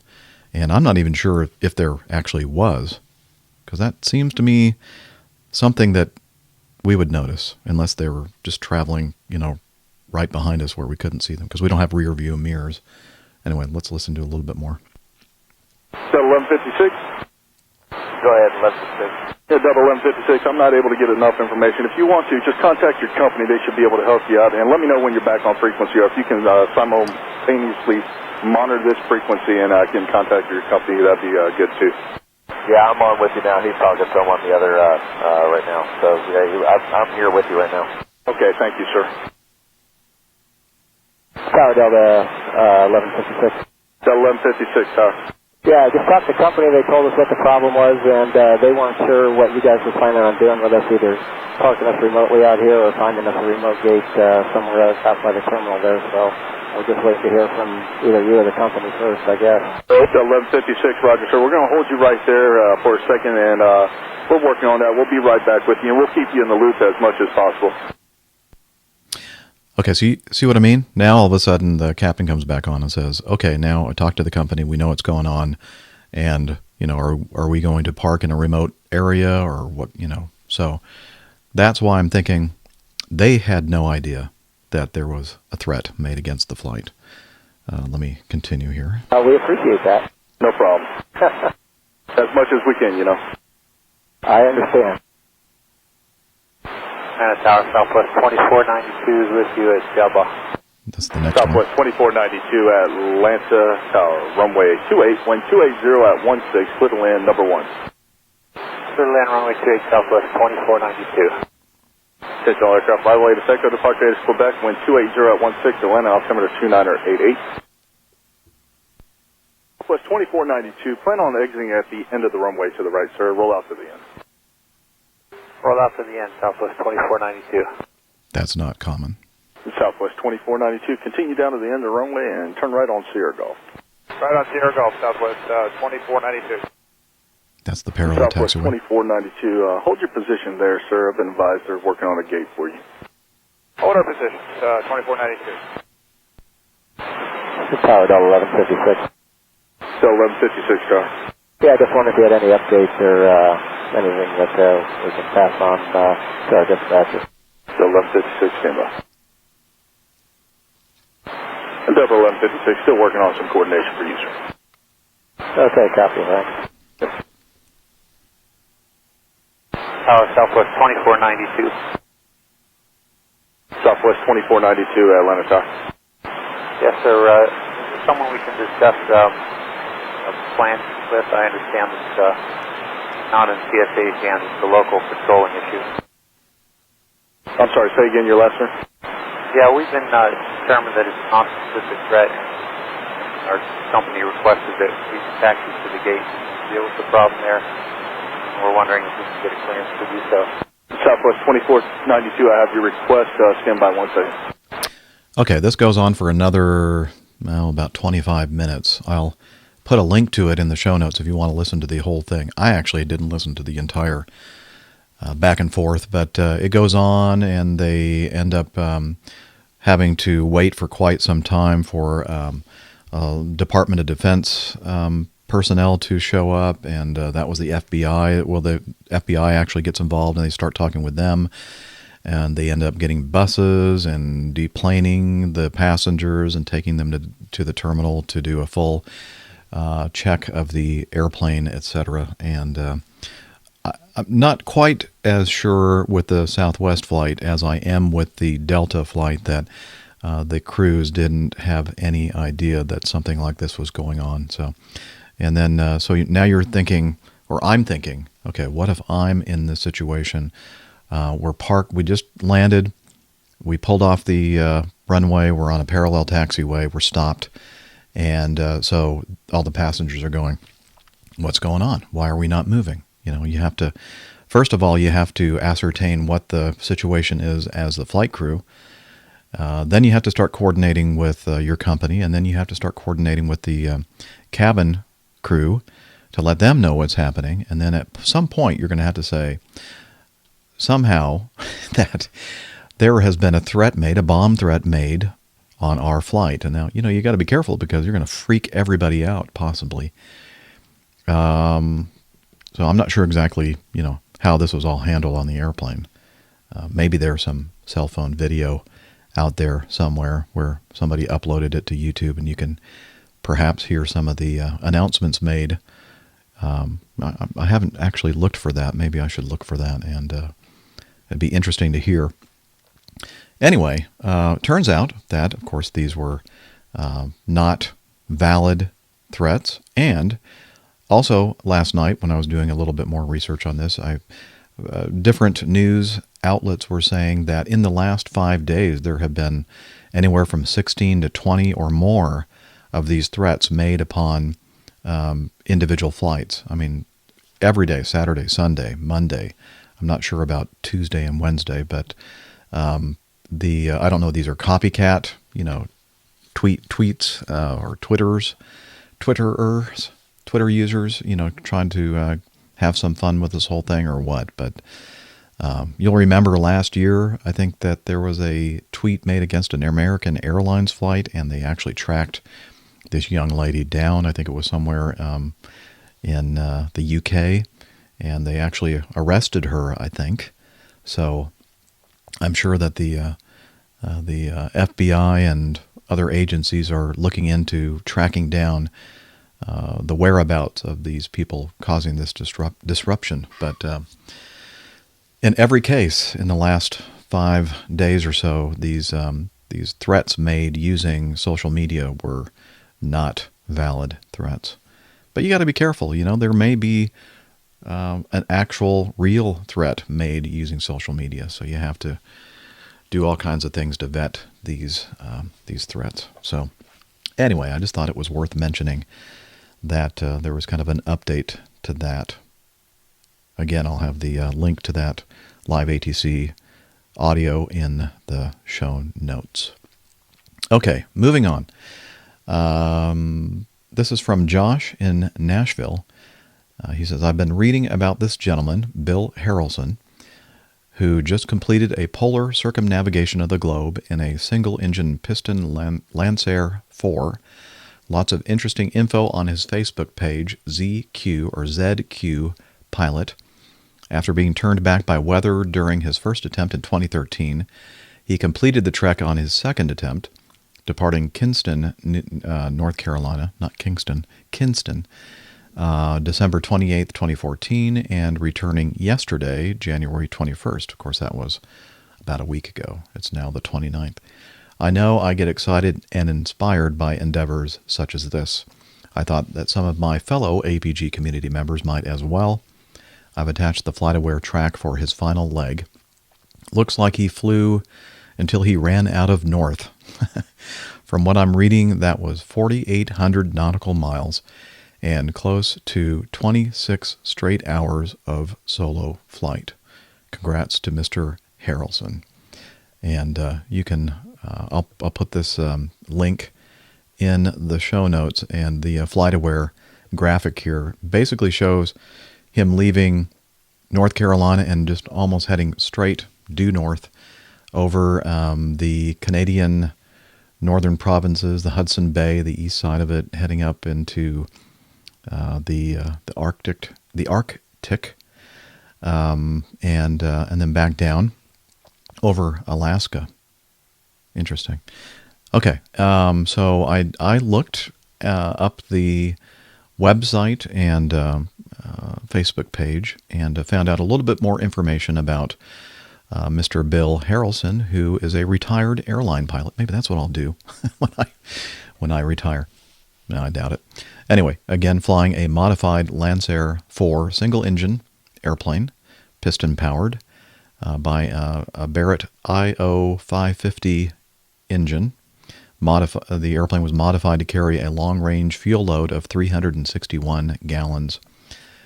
And there's also some information about a real-time tracking site called Spider Tracks that you can kind of follow his journey.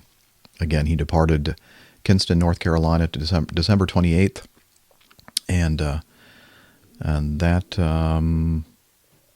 several of these legs of this journey were extremely long, 26 hours, 29 hours, and he's by himself, and I don't know if this has I hope this has some sort of a autopilot system. I bet it does. Harrelson is having another go at the record-setting flight after being turned away in March 2013 by adverse weather around the South Pole. Bill Harrelson, who watches South Pole weather the way most people check the forecasts for their hometowns, used to think that March was the ideal time for the trip.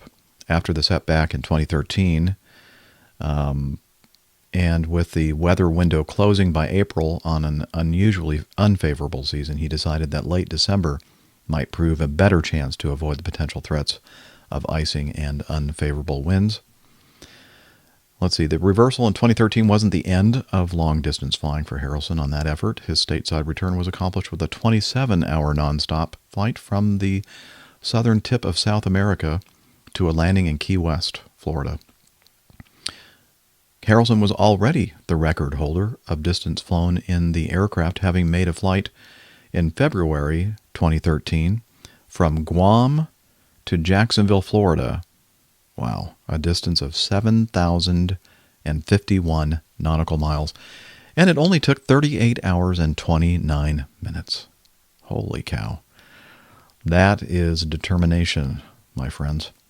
Thanks, Josh, for letting us know about that. Let's see, more audio feedback, this time from Vernon, former air traffic controller and retired certified flight instructor. Good afternoon, Captain Jeff. This is Vernon from Fort Morgan, Colorado. Haven't called in for a long time, but I couldn't resist on a couple things. I am cruising along at about 5,000 feet MSL.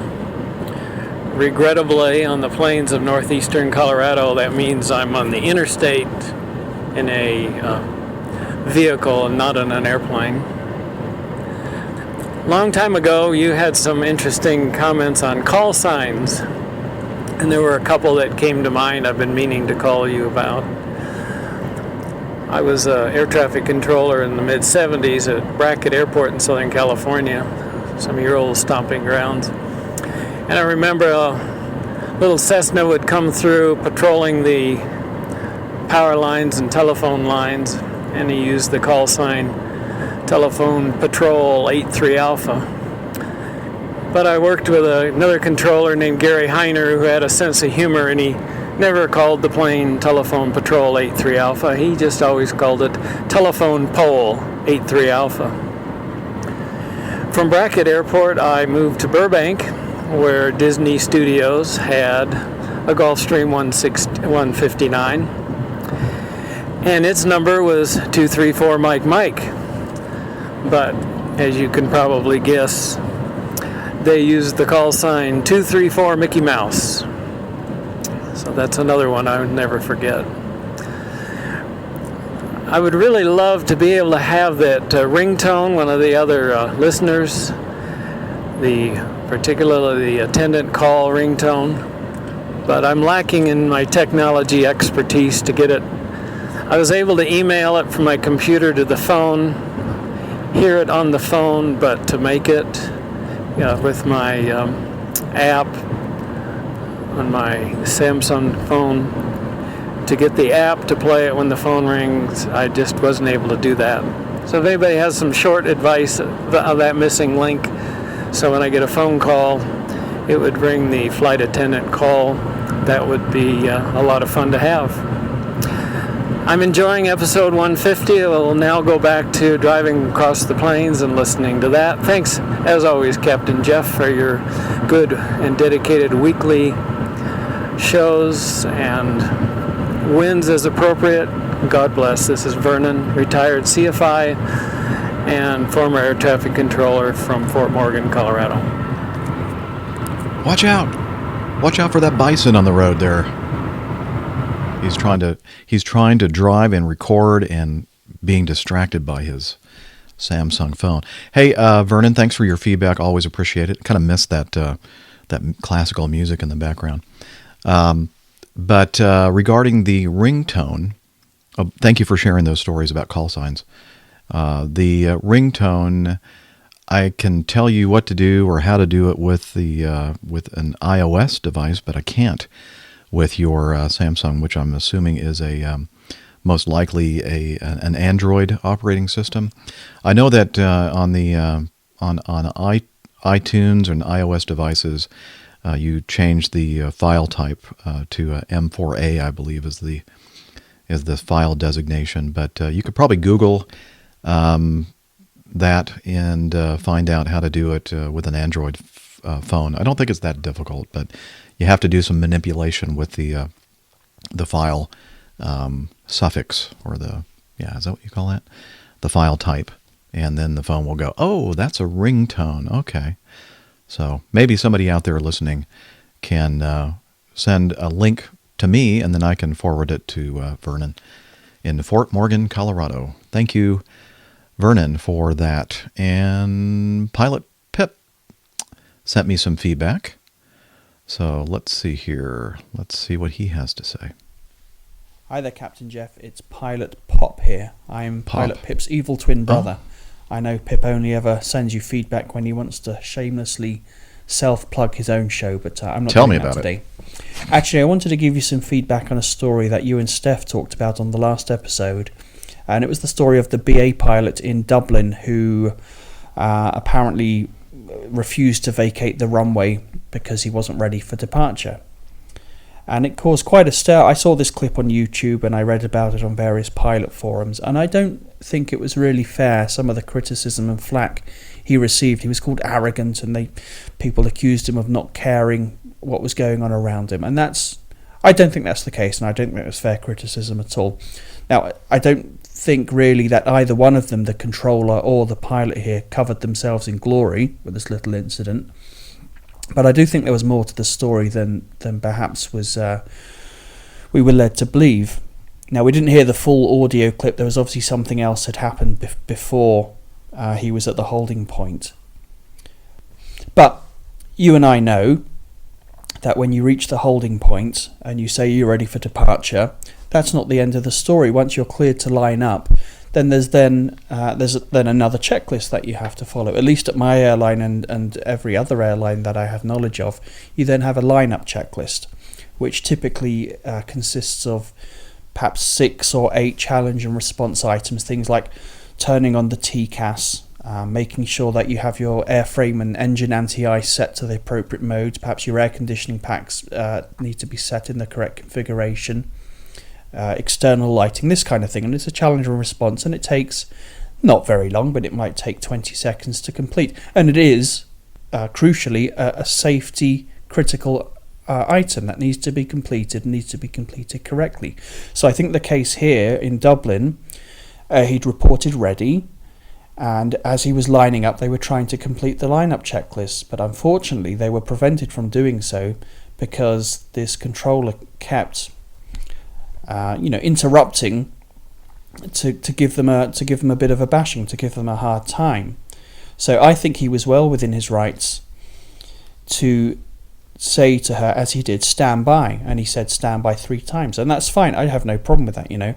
If I've got a safety critical item, then I need to make sure it's being completed correctly for the sake of my passengers. So if ATC are trying to tell me something which is not safety critical, then fine, tell them to stand by. Maybe there was an element of him trying to string it out a bit, but I'm a little disappointed that an air traffic controller wasn't aware that these things are going on in the cockpit as you line up. So saying you're ready at the holding point is not the end of the story. There's still things we have to do. So to say he was arrogant and caused 2 aircraft to go around, that's a little unfair. I think the controller can take some of the blame, because if she just, stopped yabbering at him and let him get on with it, he would have departed and those aircraft wouldn't have had to go around. Possibly. It's just another take on this little story.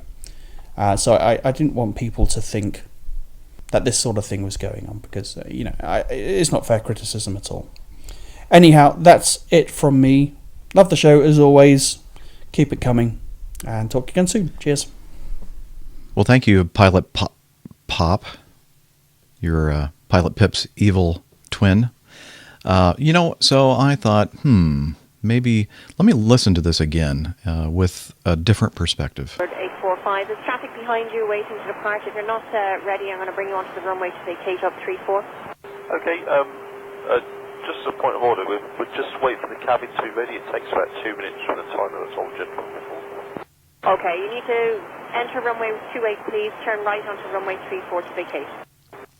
Okay, right there, we don't know. As you said, we didn't hear anything prior to this point. So I don't know if it was conveyed to the air traffic control ground controller or tower controller that they would be ready in a certain amount of time, or if they gave the impression that they would be ready, and then it turns out that the cabin crew hadn't finished their safety briefing, etc. I'm not sure what happened there, but let's continue. Stand by, Bird 845, proceed onto runway 28 now and vacate right onto runway 34. There is traffic behind you waiting to depart. Yeah, I've just got a phone call, someone. That's Bird 845, we are actually fully ready. Seabird 845, line up runway 28 and wait. Line up runway 28, Bird 845. Now, if it had stopped at that point, and they went to line up and wait, and then they could have completed their final items of their checklist, as you mentioned, Pilot Pop, then I think everything would have worked out. There wouldn't have been a disruption of the flow of landings and takeoffs. However, I kind of agree with you. This is not necessary right here. For future reference, Seabird 845, I suggest you would advise the ground controller that you're unable to take departure yet, and you should really be taxiing out to Echo 1 when you're not ready for departure, because there is traffic behind waiting that is ready. Okay, and then that goes on, that exchange back and forth. Okay, well, we are ready, but we need to complete our checklist items. So the point is well taken, Pilot Pip. So thank you for your perspective on that, and maybe there wasn't any arrogance there. Maybe it was just, I think that it started off, well, I'm not going to go anymore. So who knows? We weren't in the cockpit or the tower cab, but everything, I think a little bit of blame can be placed in both places. You're right. So I was going through some stuff, and I came upon a little clip, and I meant to play this a long time ago, but but I forgot. It got lost in the shuffle of things. So speaking of Pilot Pip and the Plane Safety Podcast, another plug, let's listen to this. Let's listen to this. Why is it not playing? Oh, dear. Okay, hang on.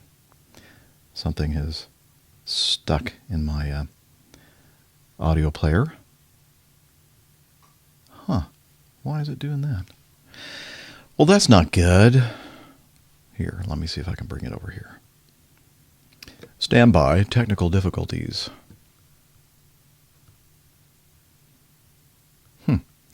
My sound system doesn't seem to be cooperating. Okay, I'm going to do this. Nope. No sound there. No sound there. Okay. Well, I will probably edit this out in the audio and video, but you watching at home, kids, watching the live recording. By the way, I need to remember where this is. About 45 minutes in. Okay. I need to quit my soundboard and restart my soundboard. And there we go. Now it seems to be working. Interesting. Okay. As I said, I meant to play this some time ago, and I completely forgot, so let's listen in. Now, those of you who listen to Captain Jeff APG will have heard a few episodes ago that he used a little snippet of one of my previous shows, one of my musical introductions. I did. And he commented on my fabulous musical ability. I did. Now, unfortunately for Captain Jeff, he didn't have permission to use that little snippet. So, as we speak, a team of highly paid plane safety podcast lawyers are putting a case together, and we're going to take him for everything he's got. All those millions of dollars he has stashed away in his coffee fund. No, only kidding, of course. If you're listening, Captain Jeff, you're very welcome, and I'm pleased my lack of musical talent amused you in some small way. But, with Captain Jeff in mind, in honour of Captain Jeff, in fact, this week we have a very special musical introduction to Topic of the Week. This is a little ditty called The Podcast Prance, recorded in 2014 by the Oink Spits. Take it away, fellas.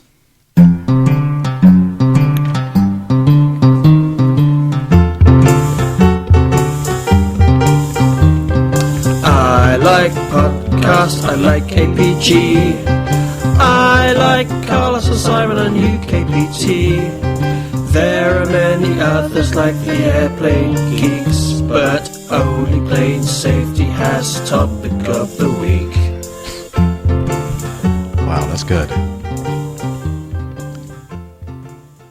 Thank you so much, Pilot Pip, for that.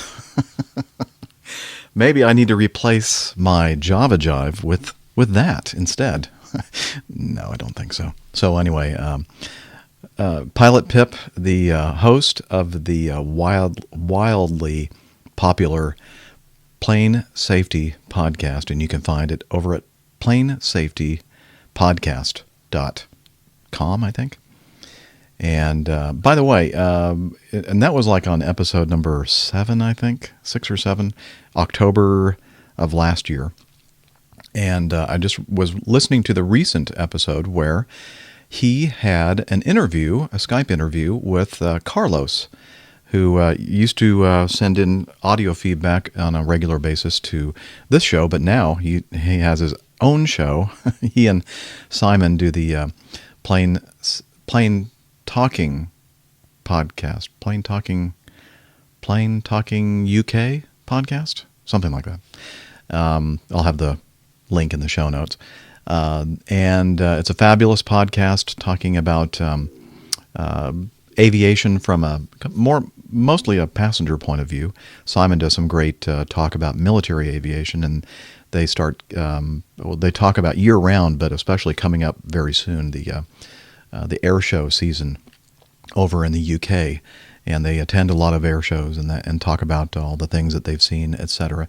But something that, and I hadn't been keeping up on a regular basis with their podcast, but I learned that Carlos is actually taking private pilot lessons. So he was talking a little bit about his experience with working on his private pilot license. And I think at the point that they did the interview was he had about 16 hours of flying time. So it's very interesting. So check out the latest episode of the Plane Safety Podcast and also Plane Talking UK podcast. Hope I got all those right.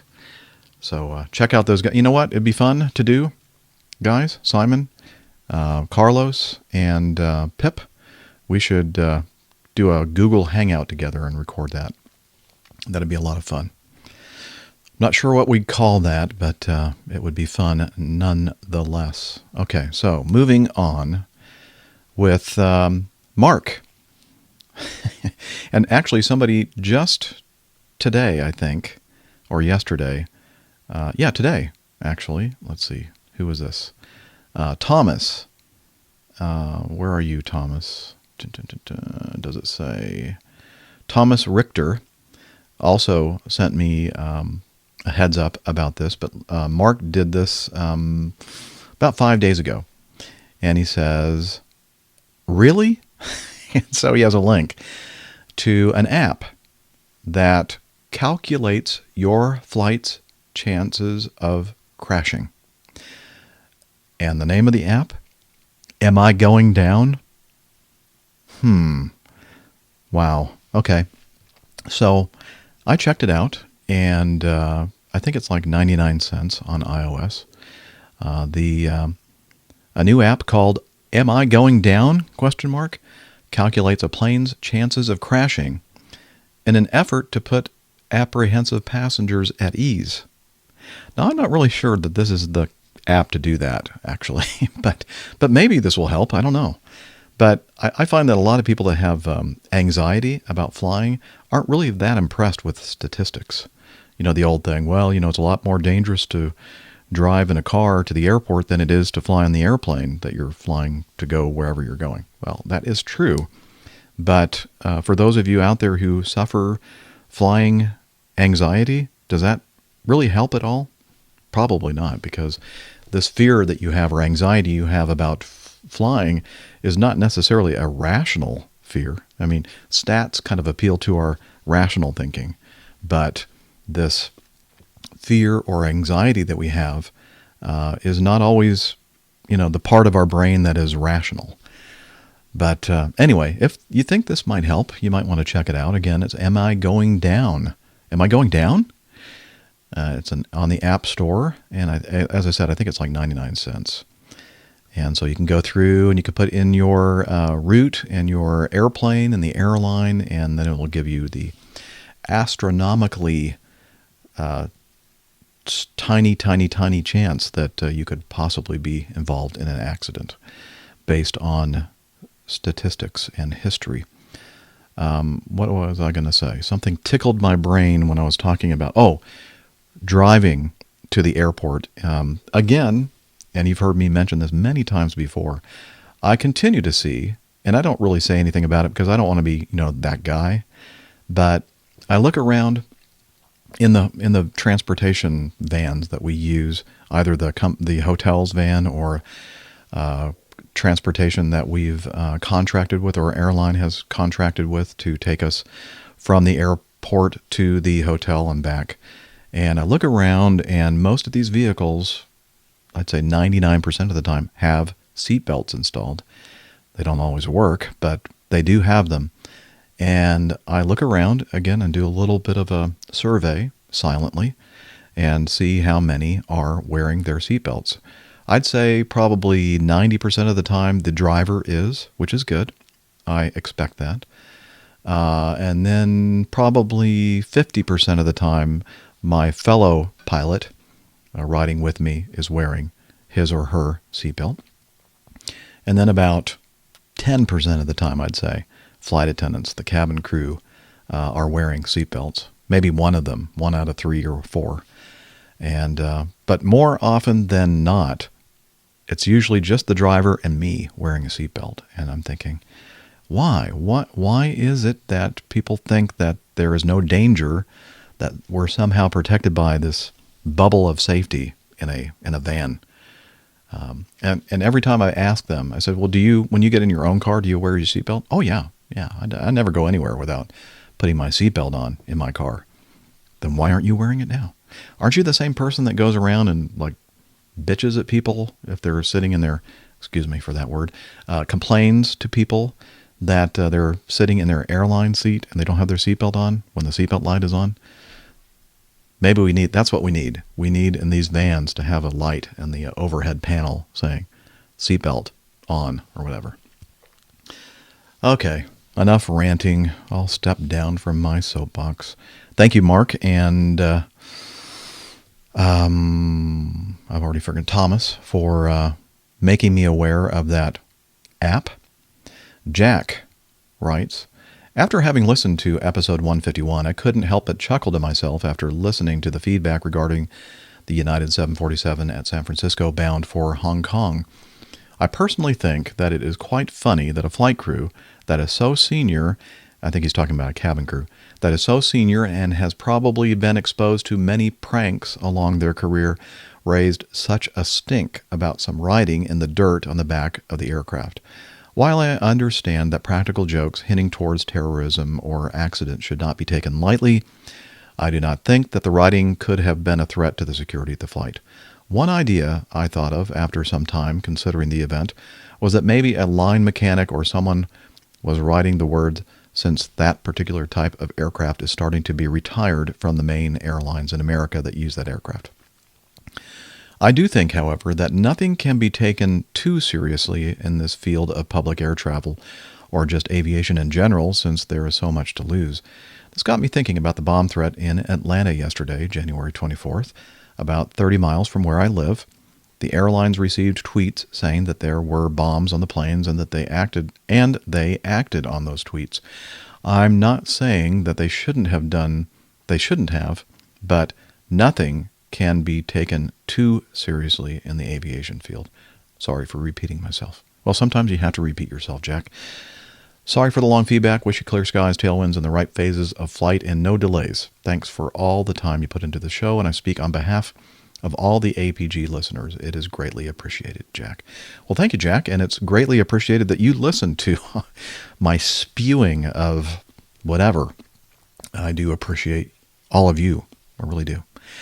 And by the way, for those of you listening to the audio right now, and perhaps watching the YouTube video that I put out as a companion, I just started experimenting with doing some live streaming. And right now, in fact, I'm live streaming, and I think we have some folks in the chat room on my YouTube page. I set up a new channel called APG Live, and I try to remember before I start recording to send out a tweet.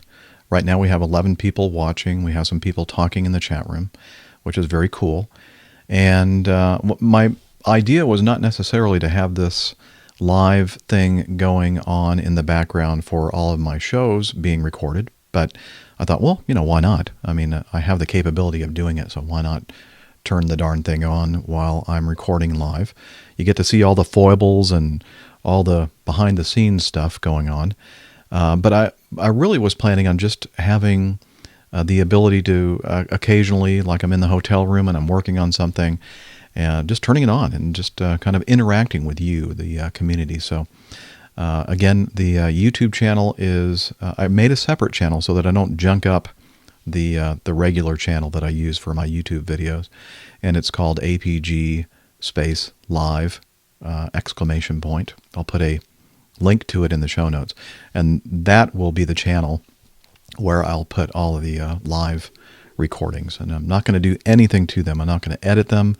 I'm not going to fancy them up in any way, because that will just add to my workload. And well, right now I just don't have any extra time to do that kind of thing. So yeah, as I said, right now we have about 10, 11 people watching. We have Kappa, Hilo Pilot 842, Tiffany, Kappa, I just mentioned him, Todd, Mr. Kilo Tango 1, Venkman 29, etc. I'm sure some others. Tom Seagraves, he was here, he had to leave. But it's just the kind of thing that you might want to check in occasionally to see what's going on, see if I'm broadcasting anything live. It probably will not be interesting, but for instance, the other day when I started doing it, a good friend of mine and fellow Acme pilot, 717 captain now, Captain Scott Jones, joined me, and I sent him a link, and I had him on in the Hangout, and you could see him and the two of us interacting with the folks in the chat room, etc. So I plan on doing more and more of that in the future. So if you're interested, again, look for the link to the new channel in the show notes. And if you haven't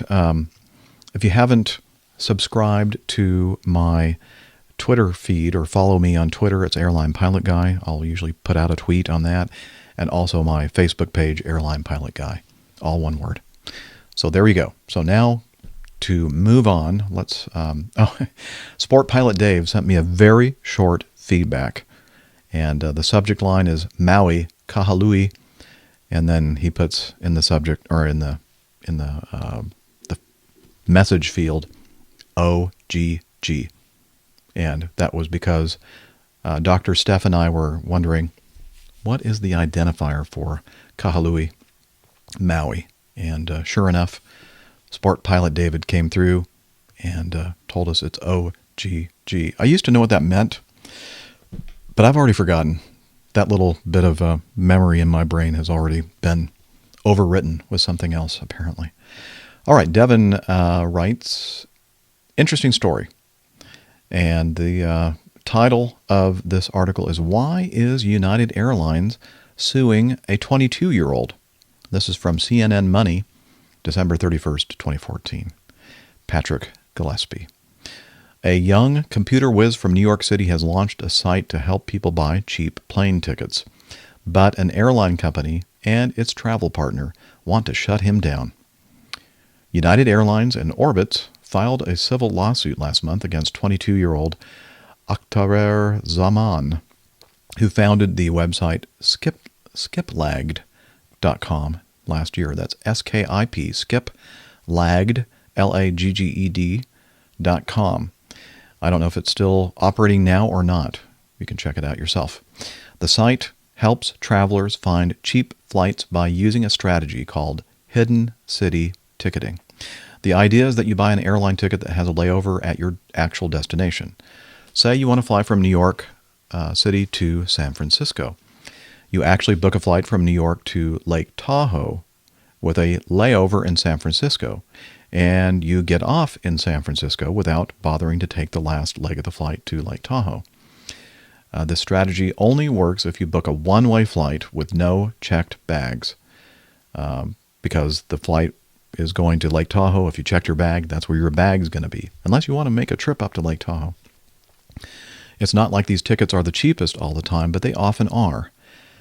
In the lawsuit, United and Orbitz called skiplagged unfair competition and allege that it is promoting strictly prohibited travel. And they want to recoup $75,000 in lost revenue from this 22-year-old. He said he knew a lawsuit wasn't inevitable, but he points out that there is nothing illegal about his website. As a side note, I think that one of the tech shows I listened to were talking about this as well, and I think that this guy has set up some kind of a GoFundMe or one of those kind of crowdfunding sites to help with his defense in the trial. So anyway, according to Michael Boyd, president of Boyd Group International, indeed, hidden city ticketing is no secret among frequent flyers. He said that he worked as an American Airlines ticket agent 30 years ago and says he was trained at the airline to help customers find hidden city fares. Now, this is Jeff speaking. I really find that hard to believe. Your airline is going to train you to help passengers figure out a way to spend less money on your airline? I think maybe there's a typo in there, or maybe the person writing this article heard Michael Boyd incorrectly. That doesn't make any sense to me. Anyway, if you want to read more about that, I'll put the link to the article from CNN Money in the show notes. Abner, and I think I mentioned this before, met with Abner for a quick visit, a quick APG one-on-one meetup in Boston. What was it, last month or a couple months ago, Abner?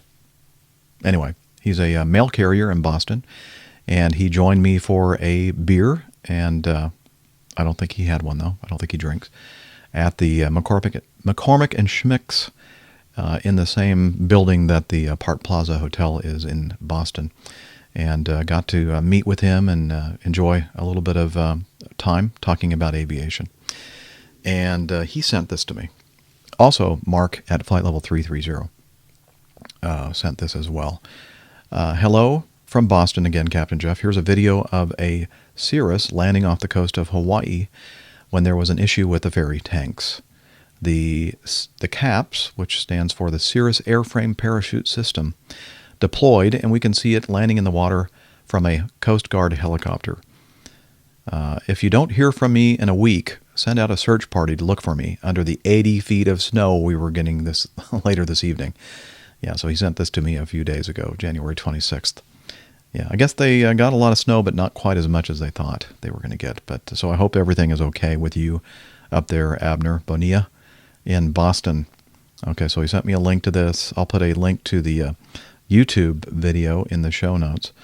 But again, this guy was ferrying an airplane from somewhere on the west coast, I don't remember now, to Maui, Hawaii, and he was about 200 and I don't know if that was his destination or not, but it's somewhere in the Hawaiian Islands. And he had to ditch his aircraft some 253 miles northeast of Maui on Sunday when a single-engine Cirrus SR-22 aircraft ran out of fuel. Apparently he had a ferry tank, an extra tank, where the seats in the back go normally, and there was some kind of a problem with the valve, the selector valve on the fuel tank. So apparently all that fuel was unusable, and he went as far as he could and didn't quite make it. The engine stopped running because that's what happens when you run out of fuel. And then you can see in the video, pretty cool, the panel popping off and the parachute coming out, and pretty cool system that Cirrus has come up with this airframe parachute system. So check it out. It's worth watching for sure. Thank you, Abner and Mark. Bhavesh, I mentioned at the beginning of the show that he sent me some wonderfully delicious Kenyan coffee and a very cool mug to go with it. And as I mentioned, he was out in Seattle, San Francisco first, and then up to Seattle to pick up an airplane for his airline. And he says, Captain Jeff, glad you enjoyed our Kenyan coffee. I'm still enjoying it, thank you. He's back in Nairobi now. We really loved Seattle. It's a very pretty city where the people are friendly. I never did get used to the coins there. He mentioned that that he doesn't really understand the coins in the United States because, you know, it says it doesn't have the actual designation of how much they're worth on the coin itself, like most coins do. In our country, it just says dime, nickel, quarter, and you have to understand that a nickel is 5, a dime is 10, and a quarter is 25, etc. And he said that he'd just pull out all this change. He said, I'm not used to dealing with coins in my country. So he'd go to a coffee place and buy some coffee, and then he'd just hold his hand out with a bunch of coins in it. And he said, I hope that these people are honest, because he just tells them to pick out whatever they need to pick out. And then he sent me a picture, which I'll include in the show notes. Here's a picture of my wife and I on our brand new airplane. It looks like a 737 E-Tops equipped from his airline. And a very good-looking couple there, Bhavesh. Very cool. So again, I'll put that in the show notes. He says, back to reality and wanting help with some questions from Captain Jeff. Most of my flying is around the equator. Thus, we fly actual tracks the way they'd look on a map. So, if you want to fly from Nairobi to Lagos, Nigeria, it's about 2,300 nautical miles away to the west of us. So, you pick up a heading of, say, 290, and you keep it pretty much for the duration of the flight, and it will take you there. On the other hand, to fly from Seattle to Manchester, we fly a great circle track that doesn't quite fly the way it looks. Initial heading after takeoff is 050. By the time you're approaching Manchester, it's more like 140 degrees. I obviously Googled this, but would much appreciate a better explanation from you. As always, many thanks for the awesome podcast. For a change, I'm actually behind on them. Many thanks. And thank you, Bhavesh, for the question. And so I think the easiest way, I'm sure that Google and all the resources on the internet would do a better job of explaining this than I can, but I'll give it a shot. When we look at maps, normally we look at them in a two-dimensional view, like our charts or flat piece of paper, and they use something they call the Mercator projection, which is basically taking a three-dimensional track and then it's pressing it straight down into this two-dimensional flat piece of paper. And what happens is that it looks like a big curved line, especially when you're getting away from the equator, because when you're close to the equatorial region, the great circle routes and the actual flat two-dimensional routes pretty much look the same. As you mentioned, going west to fly to Lagos, 290 heading pretty much stayed the same all along. The only thing that's going to change is the magnetic variation. But up in the northern hemisphere and the southern hemisphere, we get away from the equatorial region and get closer to the poles. When you flatten out the great circle routes that we fly, which are the shortest routes, it kind of looks like a big curved line. So most people say, well, why would you, for instance, when I used to fly to Honolulu from Atlanta, we would, sometimes head way up almost into Canada and then come down and then almost from the north going into Hawaii. And then sometimes, like the next week, we'd be going down over Mexico and the Baja Gulf of California and the Baja Peninsula, and kind of approaching the Hawaiian Islands from the east or even sometimes the southeast. And that was usually because of the winds. But so what we have to do is we have to take our flat map and then think about it in a three-dimensional way, in a globe. So remember those things we used to have? I don't know, maybe everybody still has a globe. So if you start off on your globe and you put your finger on Seattle, Washington, and then you kind of roll the globe around and find Manchester in the United Kingdom, and then you look at your two fingers that you're holding on the globe and you say, okay, if I had a string, what would be the shortest string or the shortest distance for me to fly from Seattle, Washington to Manchester in the UK? Well, would it be going straight across like due east across the United States, and then out straight over the Atlantic Ocean and then all the way around to the United Kingdom, Great Britain? No, it wouldn't be the shortest route. The shortest route would be to head up toward the upper end of that globe that you're holding and go way up north over Canada, Greenland, Iceland, and then coming almost, straight down from the south or from the north, heading south into Manchester, UK. So it looks really odd. So as you mentioned, he started off by with a heading of 04050, and by the time they were approaching Manchester, they were heading more in a southeasterly direction. And that is, again, because we are normally thinking of maps in a two-dimensional way, and you have to think about it in a three-dimensional way with your globe and your fingers and that little piece of string that you have.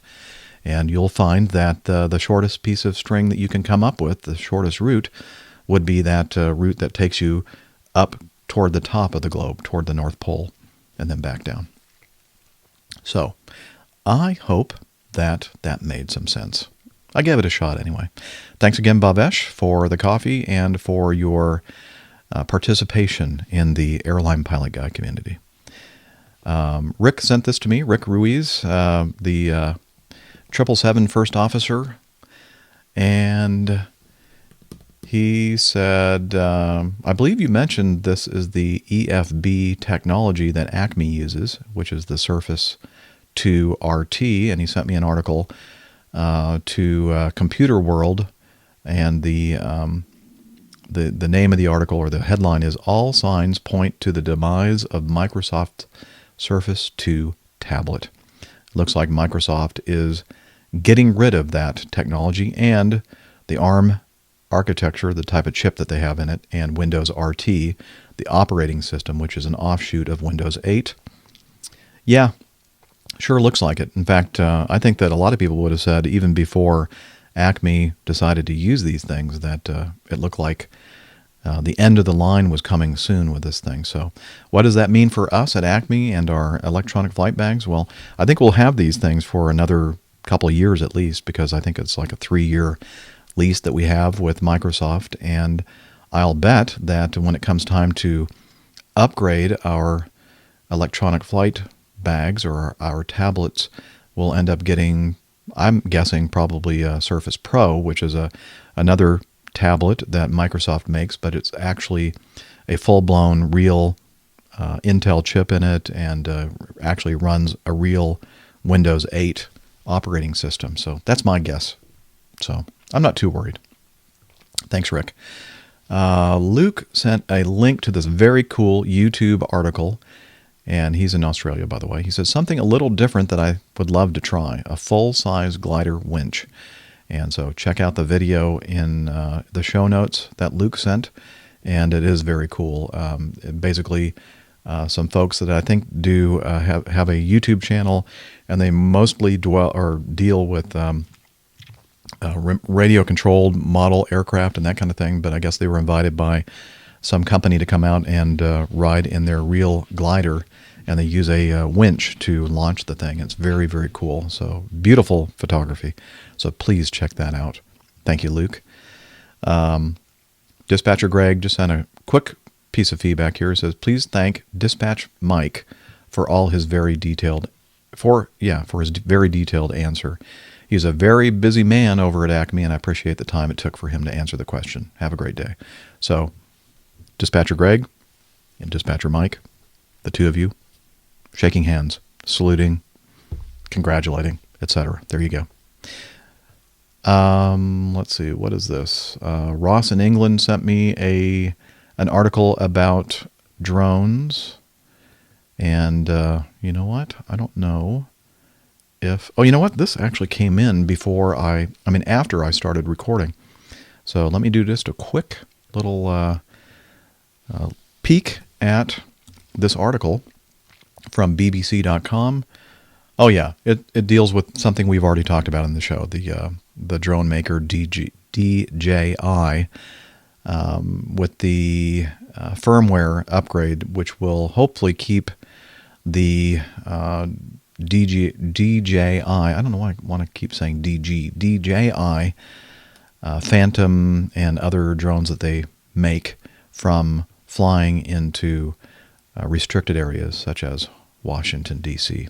So thank you very much for that, Mr. Ross in England. And that is going to do it for today's show. I think we have caught up, believe it or not, with all of the feedback that you've sent since the last show.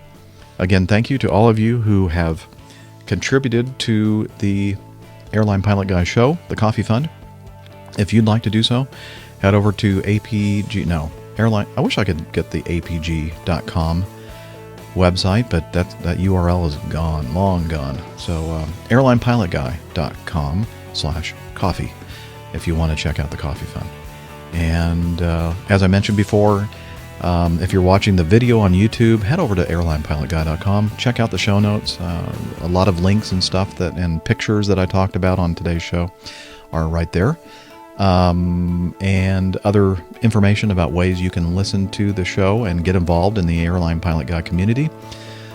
Join us. It's a lot of fun. What else? On Twitter, Airline Pilot Guy. On Facebook, Airline Pilot Guy. And I'm still, when I remember to do it, sometimes I forget, sorry, using the Swarm app, part of the Foursquare.com app world, where it kind of puts out my location, and I periodically will update that, and you can find that at whereiscaptainjeff.com. WHEREISCAPTJEFF. And that's another Twitter account that I use for people who want to kind of keep up with my whereabouts. And I use that instead of the regular Airline Pilot Guy Twitter feed so that I don't junk up things for people that really could care less about where the heck I am. So, with that, I hope that everybody has a great rest of your week and a great weekend.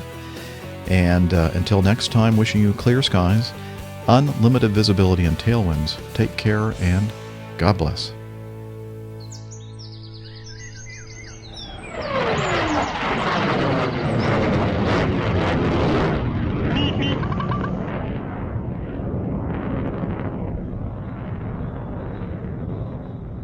Good day.